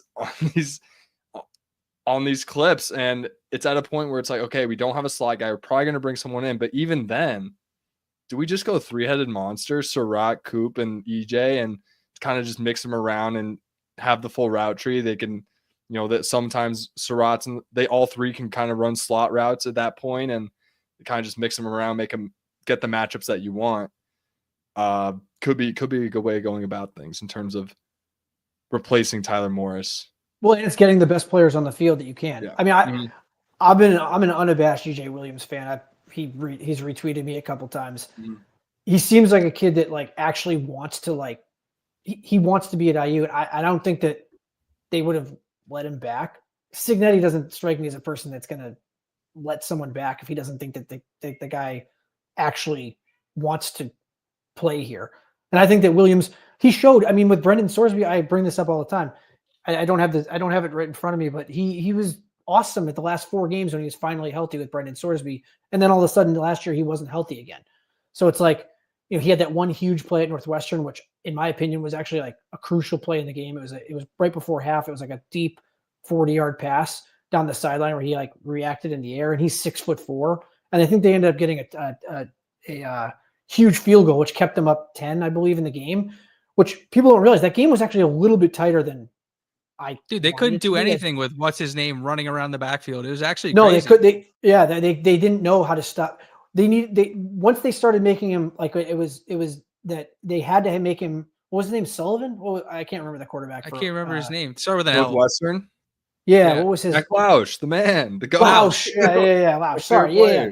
They had to keep him in the pocket. They couldn't keep him in the pocket. He's man. He was unstoppable. When they started testing him, being like, "You need to throw on us. Yeah, we're just gonna let you. We're not gonna let you run. We're gonna close up these rush lanes. Like let's right." But I was just saying that that game was a little bit closer. EJ Williams makes a huge play down the sideline. They get a field goal. So I'm a huge fan of EJ Williams. He averaged like 60 yards and 5 catches a game his last 4 games or 5 games in the Big Ten with Brendan Sorsby. I think I like Sorsby. I was a fan of Sorsby, but I think that Fernando Mendoza is just better than Sorsby. Yeah, he is. So Sorsby's good. He had a good year. Yeah, Sorsby's legit. I like he's Sorsby. Legit. I really like Sorsby. Yeah, Mendoza's more of the NFL prototype. Sorsby's totally solid agree. College player. Totally agree. Just different vibes. Yeah. So yeah, I'm excited to see what they do. I would not be shocked if they add at least one wide receiver to the room coming up here in the next little bit, which I'm sure they're probably already doing because there's already people that have committed and the portal hasn't even opened yet. So last guy I had was Lee Beebe, running back. I didn't pick a quarterback because it's one of the Mendozas. Real quick, before we jump away from receiver, I know Davion Chandler isn't on campus yet, but he's going to absolutely factor in this year. And then I did just briefly want to talk about Omar Cooper because he was pictured in the slot either today or yesterday. I think that is huge in terms of like his game. There's a little bit of a conversation going on in the chat about whether or not Sig called out Cooper and kind of all that stuff. Like it wouldn't be the first time he's called out Omar Cooper, either Sig or Shanahan. But that's somebody who they're really going to need this year. That would be like an absolute stunner if he left. I wouldn't even be worried about that in the slightest. But that's a guy who can increase his NFL draft stock by adding versatility. And I believe his skill set actually plays really well in the slot. He's tough with the ball. He's not afraid to go over the middle, makes really strong catches. So I'm really excited to see Cooper in kind of an expanded role. And like Brad said, that 3-headed monster, I think EJ Williams is he's just going to have to play. And so you want to have your best 3 guys out on the field at all times. And I think those are your guys. Yeah. And Charlie Becker will factor this year. I agree. But they're also going to have to, they're going to play a tight end, I think, on every snap. So I think it's going to be, you're right. I think it's going to be Cooper, unless they get somebody that I don't know, I guess, that we don't know yet that's going to play slot. It's going to be Cooper right now. As of right now, it's going to be Cooper. Yeah. I just don't, even though Bond's in camp, I just don't, there's no way they're going to let a true freshman start right away. It's hard to imagine Signetti's going to having Bond in there and then EJ Williams just sitting there on the sideline. Like that just feels a little. I think that it's just we're doing too much. We don't have to. We can be positionless here. I think. Yeah, we don't have to. It's maybe not overthink this and just have the best guys out in the field. That's not to say that those guys aren't going to factor in. This offense predicates itself on playing 6, 7, 8 receivers. They spread the ball around. Like part of the charm of it is almost like you don't know where the ball is going, and that's how you can get hurt. But no, again, like we've just been saying, sometimes it's just easier. Like just play your best guys. Yeah. I'm trying to find this here. I wrote about this quickly. I'm not sure if I can find it, but they have to replace like 1,000 yards. It's coming from somewhere. Miles Cross left. Keyshawn Williams was awesome. He's gone. They need to replace Horton. Horton is another guy, but it's literally like 1,500 yards or something that they need to replace. Oh, Miles Price as well. Then they needed to replace a lot of production, and that's where like you need to have guys like EJ Williams that come back. I think Cooper's going to have a huge year. We'll see what happens after this. We'll see what happens when the portal opens, what they decide to do here. But I guess that'll kind of tell us where they're at. I can't know we keep saying that, but that's kind of what. Yeah, without being able to see the spring game, it's it's the only thing we can do. Right. So go ahead. As is right now, I'd say the receiver room at Indiana is the best kept secret in the Big Ten. I'm just going to go 100% agree. I don't think people are aware. I think people know Surratt's good. I don't think they know how good he is. I think people maybe have heard of Cooper or not. They don't realize he's an all-conference guy. I don't think they've even heard of EJ Williams. And then just the depth beyond, like Mekhi Jackson's he's going to make plays this year. He just is. If anything Becker does, I think is just gravy, and Chandler, anything they do is gravy. And then we'll see what we do if we do even bring in a slot at this point. Like as is, we look pretty good, but there is that Knight guy from JMU who is a clear slot 5'8" experience. I'm glad you brought him up because I think that happened today. Recruit. Yeah, he hit the portal. That looks like a guy that you bring him in, and we could still at that point talent level wise still go with that 3-headed monster, and then Knight. Okay. Yeah, because he plays that here's cross position. Miles, Keyshawn Williams, like those guys kind of were interchangeable last year. Yeah. So I agree. I mean, and just again, I only went to one game last year, so it's hard to like. But when you're at the games, you see like, you obviously you can see how many snaps they get, but it is interesting like the hierarchy. Like last year, I liked Anderson Kobe. He was a deep threat, but like this year they just have really good players that are that can come in that are like also deep threats and also can play the position. I mean, run the full route tree guys. Right, exactly. Complete route tree guys. Kobe was like the deep threat. That's kind of it guy. I think that. Yeah, he came in. You knew exactly what he was doing. He was running straight at the goalpost every single time. He was running, a post or just going, just getting in the ball deep. So yeah, I'm excited about the position. We'll see what they do moving forward this portal season there. Lee Beebe, talk to me because I'm a huge fan. That's my guy. Yeah, I think he was. I liked him when he talked to the media. Me too, dude. I enjoyed all the RB, like all their pressers. I did too. We talked about this offline, but I think that Hemby is going to be legit. But I was trying to like kind of pick a different guy because I think Black. I think it's going to be another three-headed monster just like it was last year. Black was injured a little bit last year, but I think Black's going to be the dependable pound you up the middle kind of guy. He looks Hemby explosive and shifty too. He does. Both Beebe and Hemby both catch a lot of passes. And Beebe was a former walk-on. He just when you heard, if you recall, when he committed, then he decommitted, and he had some asshole lawyer that was or agent that was like trying to get him more money from somewhere, and then he's like, but then you hear him talk, and he's a good kid. Like he's like the nicest guy. Don't get me started about these agents, by the way. Yeah, none of them are certified. They're leading these kids astray. I mean, just look at Nico. But yeah, go on. No, yeah, and so that's why I think that he's another guy that he's being slept on. I mean, he was really good last year on a bad team. Let me see. I'm trying to find a stat here as I go by. Well, he was clocked at 21 miles an hour on the field last year. I saw that. And to your point, during his presser last week, they tried to get him a bunch of times to like explain what had happened there. And the only thing he said about his portal like situation was like he really enjoyed it because he got like a bunch of notoriety and like a bunch of like people were like paying attention to him in a way that they'd never had before. And that was his only takeaway from it. He said nothing about how odd the situation got. People tried. They tried to like. I actually kind of didn't like that. It's like just let him just. They asked like 2 or 3 times. He literally. I know. I was like, come on. But the kid actually knows what he wasn't. He was like relaxed and cool about it. I did want to quickly do a stat on him. And he finished with 166 carries for 885 yards last year. But the most impressive thing, he was 46th out of 219 in yards after contact with 648. So if you're getting 885 yards on the ground and 648 of those are coming out, I mean, you're getting blasted at the line of scrimmage on almost every play. Every time.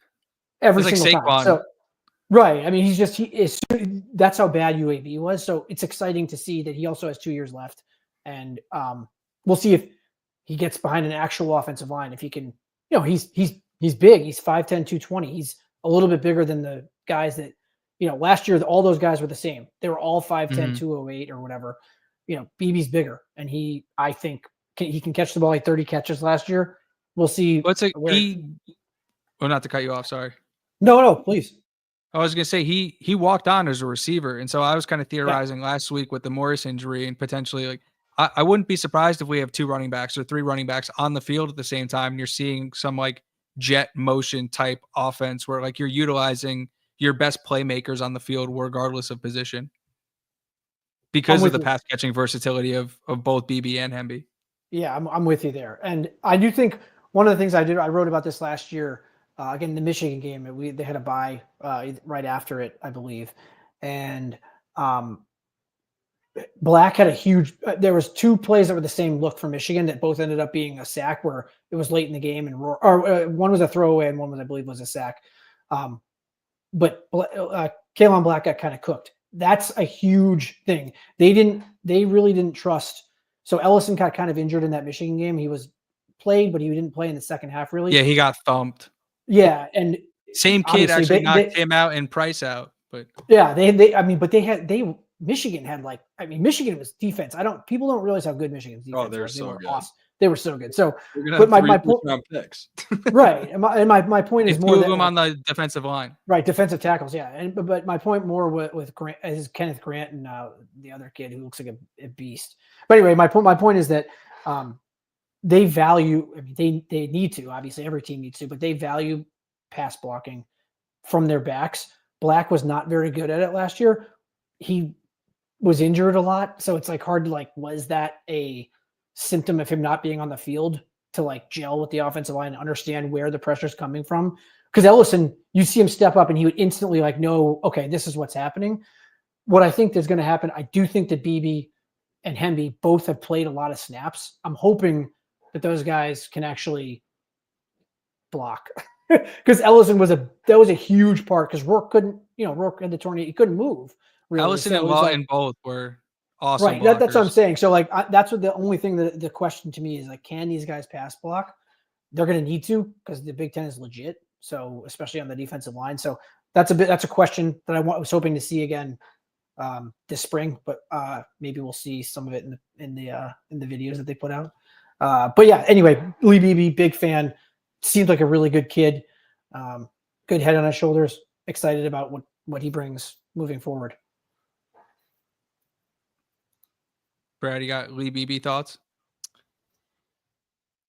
I like Lee Beebe. I mean, we talked about him a lot last week. And we talked about a lot about the pass catching ability. I think it's really good insight that, Kalen Black did probably struggle with the passing game. And I think something that did come up was who's going to be the good pass blockers to get.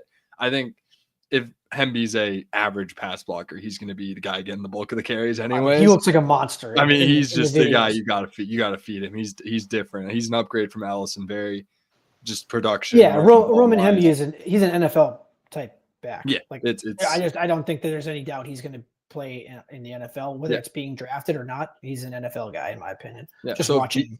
So if Beebe, with considering his superior ability in the passing game, if he can figure out that blocking game, it's very clear that he's probably going to get the 2 spot. And as much of a vocal leader Kalen Black is, and as important I think he is to this team, his role might not be as big as many, including myself, were probably anticipating 3 months ago going into this year.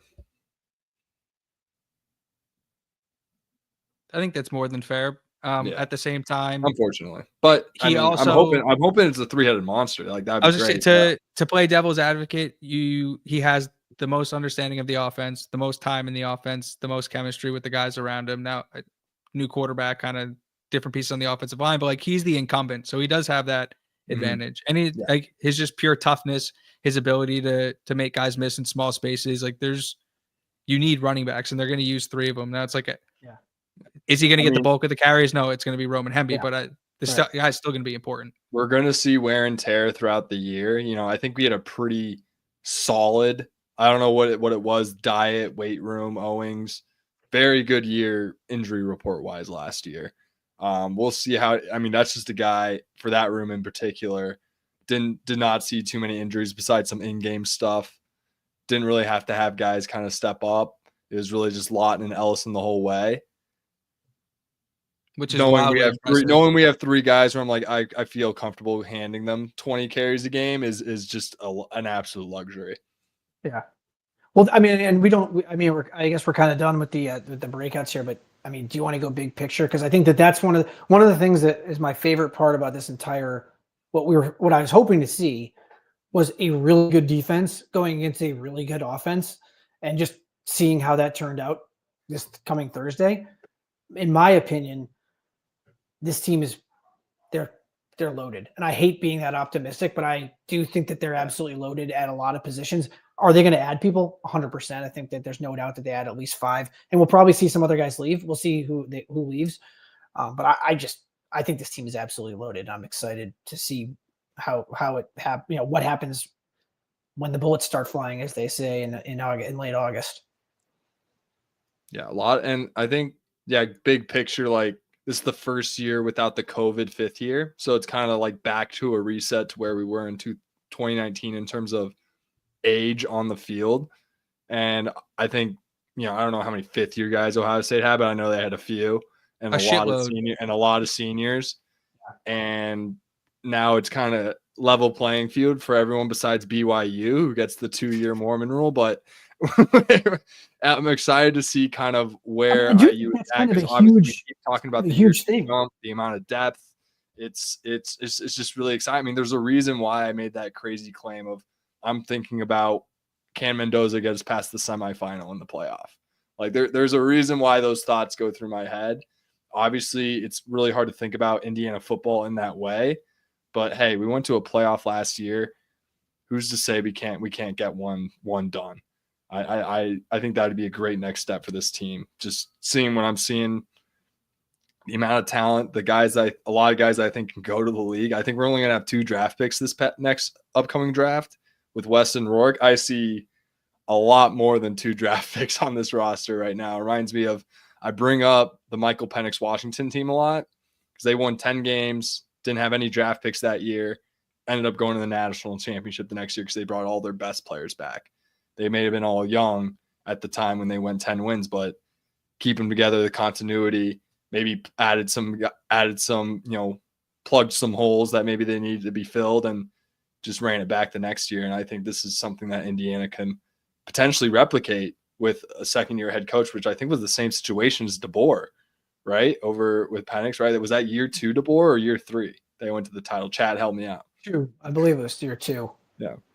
Well, I just quickly, they do have a nice runway. Again, I because I have been a fan. I'm not the longest fan because I grew up outside of Boston. Didn't give an absolute shit about Indiana. Didn't think I would ever even go there. But anyway, going there and becoming a huge fan, it's like I've been a fan since I stepped foot on campus, essentially. When Jerry DiNardo was there, I did like the Dr. Gary sales class, and I did 5 hours of work in with DiNardo's teams.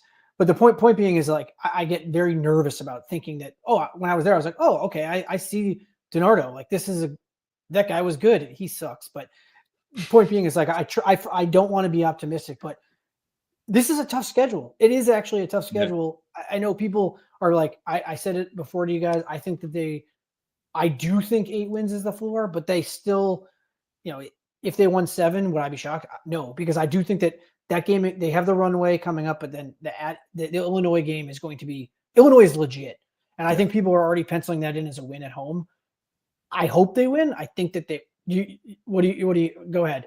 I was just saying me, like I am. I think we're a better football team than they are.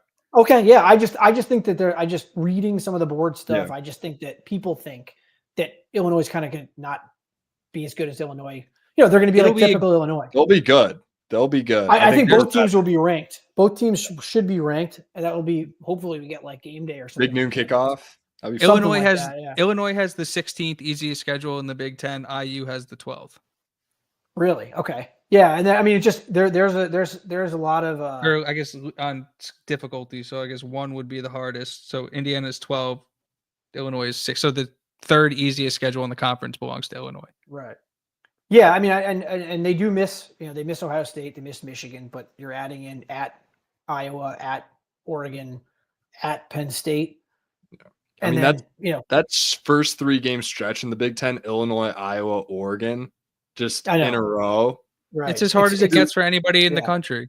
I agree, and that's why I'm saying, like, I do think that this is a really good football team, but if there are injuries or if they don't look as good as I think they're going to look, I do think that it is scary schedule that people are kind of sleeping on, is all I'm saying.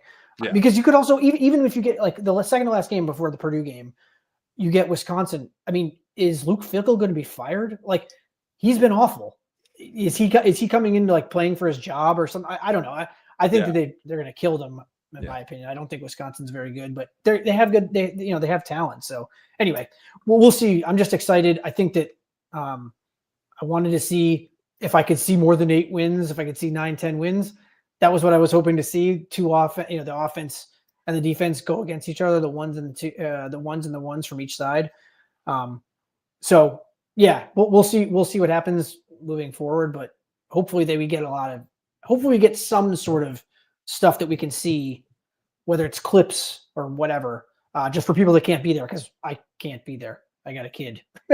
So No, 100%. Thursday night driving 5 hours isn't going to work.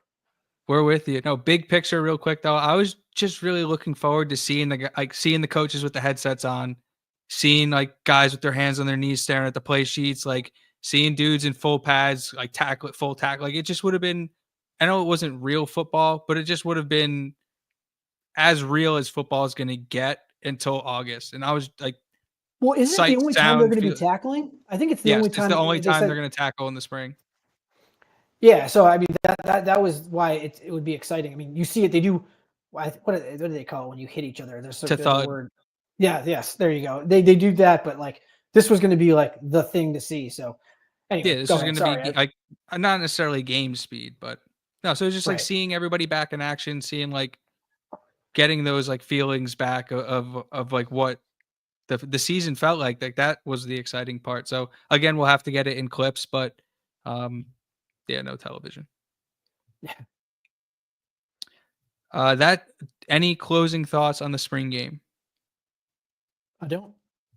Just hoping. I always have closing thoughts. No injuries, because keys are ass. So no injuries.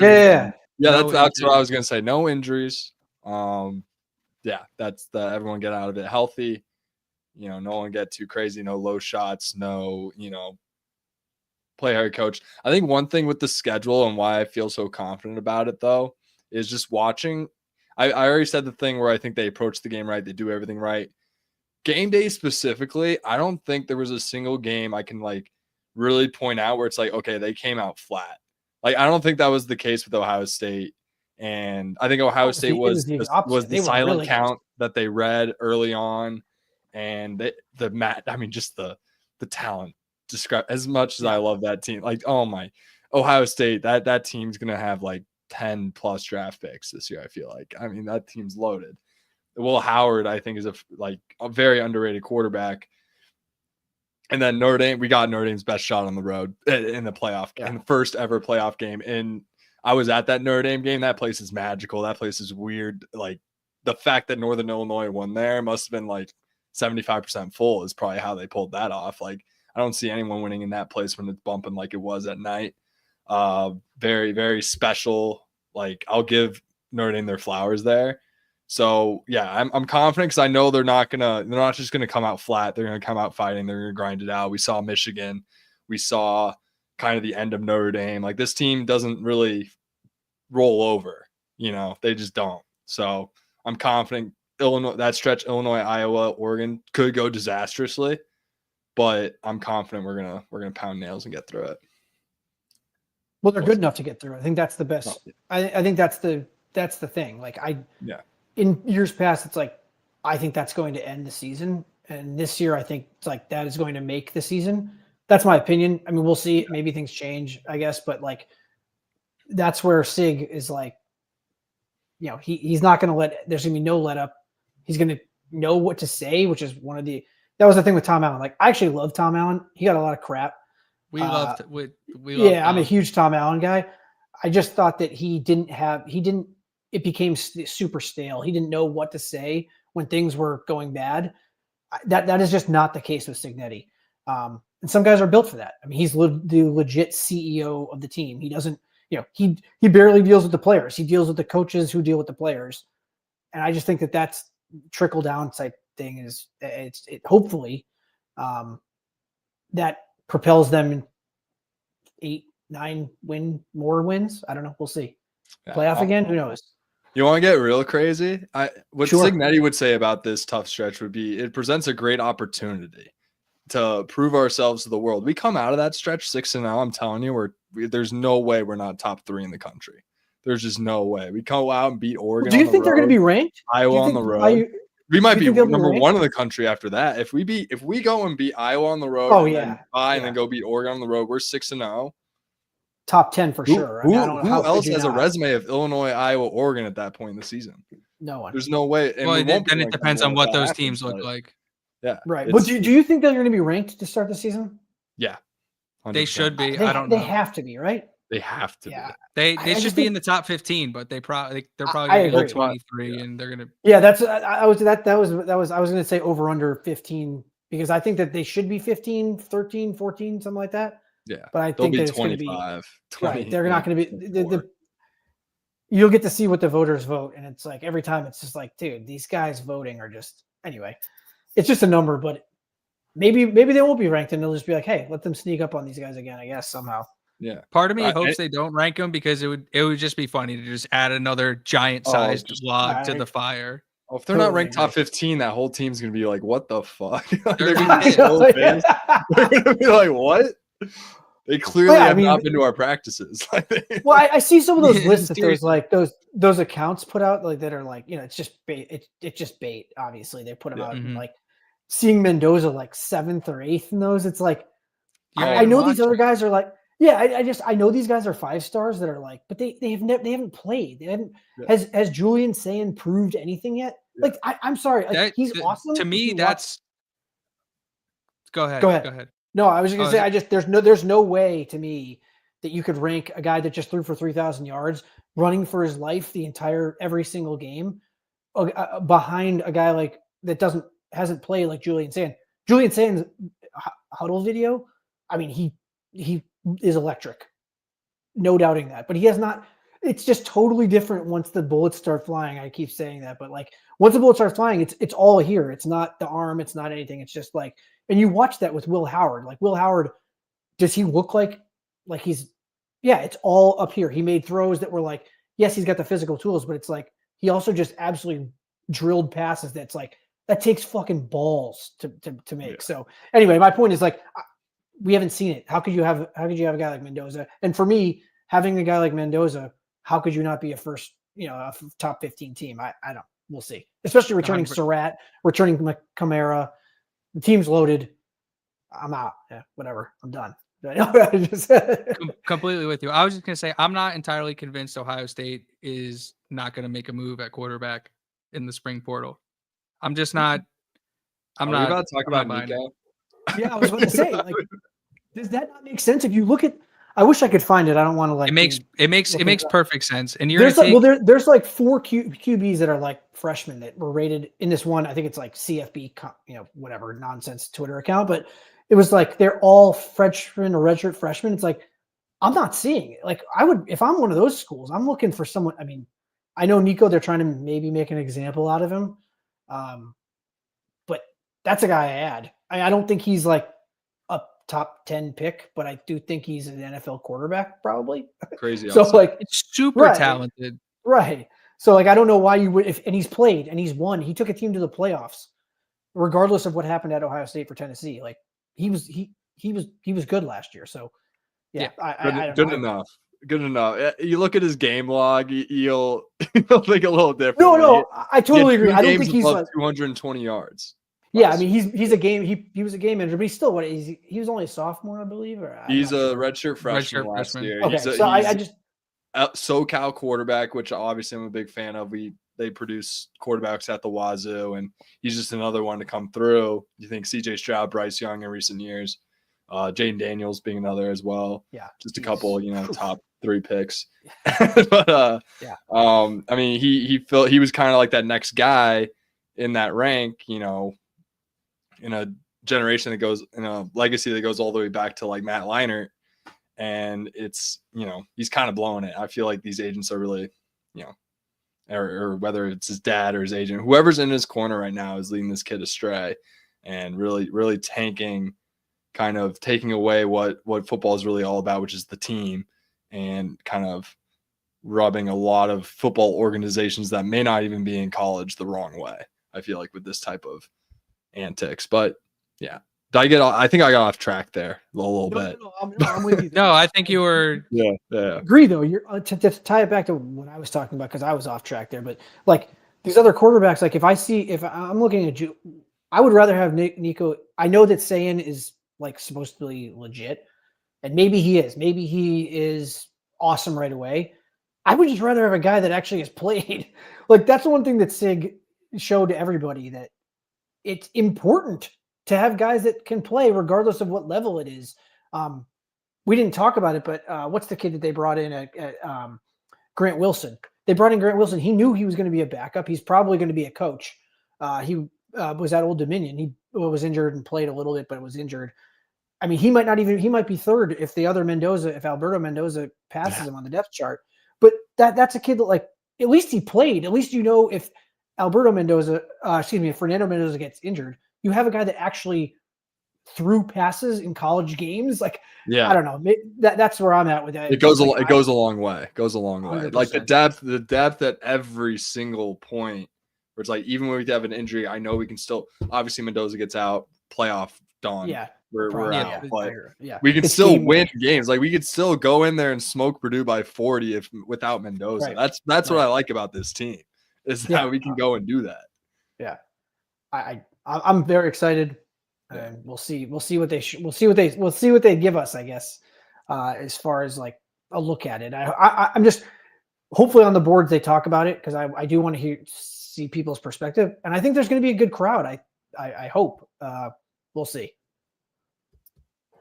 I want to address John. We've told you this. John, we've told you this before. Cherry is injured. He is not taking up a roster spot. He is a coach. He's a coach. Correct. Student. He's around. He tore his ACL, like non-contact injury. Love you, John. Though. Love you. In the practice going, I believe, right? The practice into Notre Dame, I believe, for the playoff. I'm pretty sure that's when. I think he just wants more content on the Cherry situation. Is really all John's asking for. Not so much just. Oh God, John, I promise I'll do some digging, and I'll try and find something on Cherry for next week. What's your take? What's your take on Cherry? Quickly, because it seems like I like Cherry, obviously generational. I think it's huge that he's taking this gap year, because it's going to save eligibility with the emergence of Alberto Mendoza. Now he can kind of come in a year after him, kind of stay in the stable, and we'll love to see him as a 5th year, 6th year at this point with the red shirt and the waiver. What he can do as a 24-year-old senior for Indiana one day. I think that'd be awesome I agree. He's one of the guys that when he got into the game, like with the younger Mendoza, if you watched, like the younger Mendoza is just not as physical, but he has like the between the head stuff. Like you can just tell Cherry he was nervous. You could tell he was like kind of panicking, and it's against Western Illinois. Like, I get it. It's his first time being quarterback in college. He's a true freshman. I just think that it's for him, it's all here. Yeah. For the younger Mendoza, it's all the physical stuff, because I think he's got the this. So it's like they're opposites. It's like they're opposites. Cherry has all the tools. Like Cherry, I remember seeing Cherry in the spring game, comes out there. I'm like, holy smokes, that guy's 6'8". Like that guy's huge. If you took Cherry and Alberto and smashed them together, you get some version of Fernando that's not as athletic. I agree. No, I totally agree. And huge arm, that kind of stuff. So, excited. I keep saying that, but I don't think people understand that this team is going to be really good, and we should all be excited about how they look moving forward, and they get a good runway into it. So completely agree. I know it's been almost 2 hours. I do want to get us out of here soon, but I do want to ask you guys real quick. We talked about a bunch of different people. Jack Endries, the tight end from Cal, being one of them. Yamir Knight, slot receiver from JMU, being another. We texted a little bit about potential guys that we might want to have our eyes on as the portal opens tomorrow. So, Jamie, is there anybody that we haven't talked about yet that you just kind of want to put the spotlight on? Yeah, and I don't know. I mean, these are just guys that, if you look at who's kind of coming out, I know that Kendrick Gilbert, Kentucky defensive lineman, he's from Indianapolis, I believe. 3 years of eligibility. I think he was a 4-star in the portal. Did they look at a guy like that because he's from Indy? I have no idea. The kid from Liberty, TJ Bush, that kid looks legit. 6'3", edge, 260. Do they look at that guy like that? We'll see. Again, this is where I was hoping to see, and then we'll see what they do in the portal. But guys like that you guys talked about a couple of them. But yeah, Gilbert, I think, TJ Bush, I do think that they're going to have to add a receiver. I think I sent one up here. Let me try to find it. I think you sent Knight. I think you sent Knight to us. I did send him, but there's an NC State guy that I know, and I hope it's not like not Casey Concepcion. I remember no. when you first sent it. I was like, oh. That dude's a stud. That dude's a day 2 guy. I agree. It's not him. It's Dakari Collins. I don't hope I'm not like scooping somebody, but Matt Weaver on Peegs, who's awesome, did said that he wouldn't be surprised if IU started looking at Dakari Collins, who's a big receiver, like 6'4". Really? I saw he hit the portal. He didn't like. So the lights didn't start going. Again, I hope I'm not scooping Matt Weaver, but Matt Weaver, try to give him credit here. Said he was basically saying that Matt Wilson, who I believe is IU's player personnel director, was at NC State when he was great follow on Twitter too. Right. So that could be a guy that they look at. I guess that would be the one other one. Yeah. So who knows? But we'll know a lot about what they start targeting pretty much right away, which starts tomorrow, which is always exciting. I'll create a Twitter thread. Yeah, that'd be cool. Yeah, that was super helpful last year and the year before. Well, for the portal guys and then for the class of 25 guys, because I knew I could just find it in one place on Twitter, so that was dope. Yeah, I like that you brought up D tackle and edge as like kind of the main guys you were sending us, because we've talked about it on this show, we've talked about it on previous shows. That's the room where it's like, okay, they can. It's important enough to where it's like, as much as I love you, like I need to upgrade you, type situation. So curious to see what they're able to do there. PK says edge needs to be a dog. It's almost like he missed our Ndukwe Landino breakdown earlier. But yes, obviously everyone we bring on the roster needs to be a dog. I agree. Well, I don't think that the thing with Sig is like sometimes you get those again. I don't think he would bring in anybody that isn't. Like, yeah. And if you are, then you're gone right away. You're just out. So so everyone we got on the roster is a dog. Will they ever play? I don't know. That's why they hit the portal. But that's all I got for this week, fellas. Jamie, do you have a closing thought, statement here? No, I mean, I'm just super excited. I appreciate you guys having me on, obviously. Oh, of course. We didn't talk Red Sox, but we will have to, because they did. The reason I'm looking at my other screen over here is I had the Red Sox game going on. Sorry, I was trying to. They needed to win, so I had to. We did need to win. Oof. So big win, Walker Buehler. Hey, it's Walker big for Buehler the pod. Big for the show. Yeah, there you go. We did find a way to sneak Red Sox into this. I'm glad there you go. Big win. I think I was looking at this before, but I'm pretty sure that Bregman was 5 for 5 with 2 home runs. So, yeah, there we go. Love that.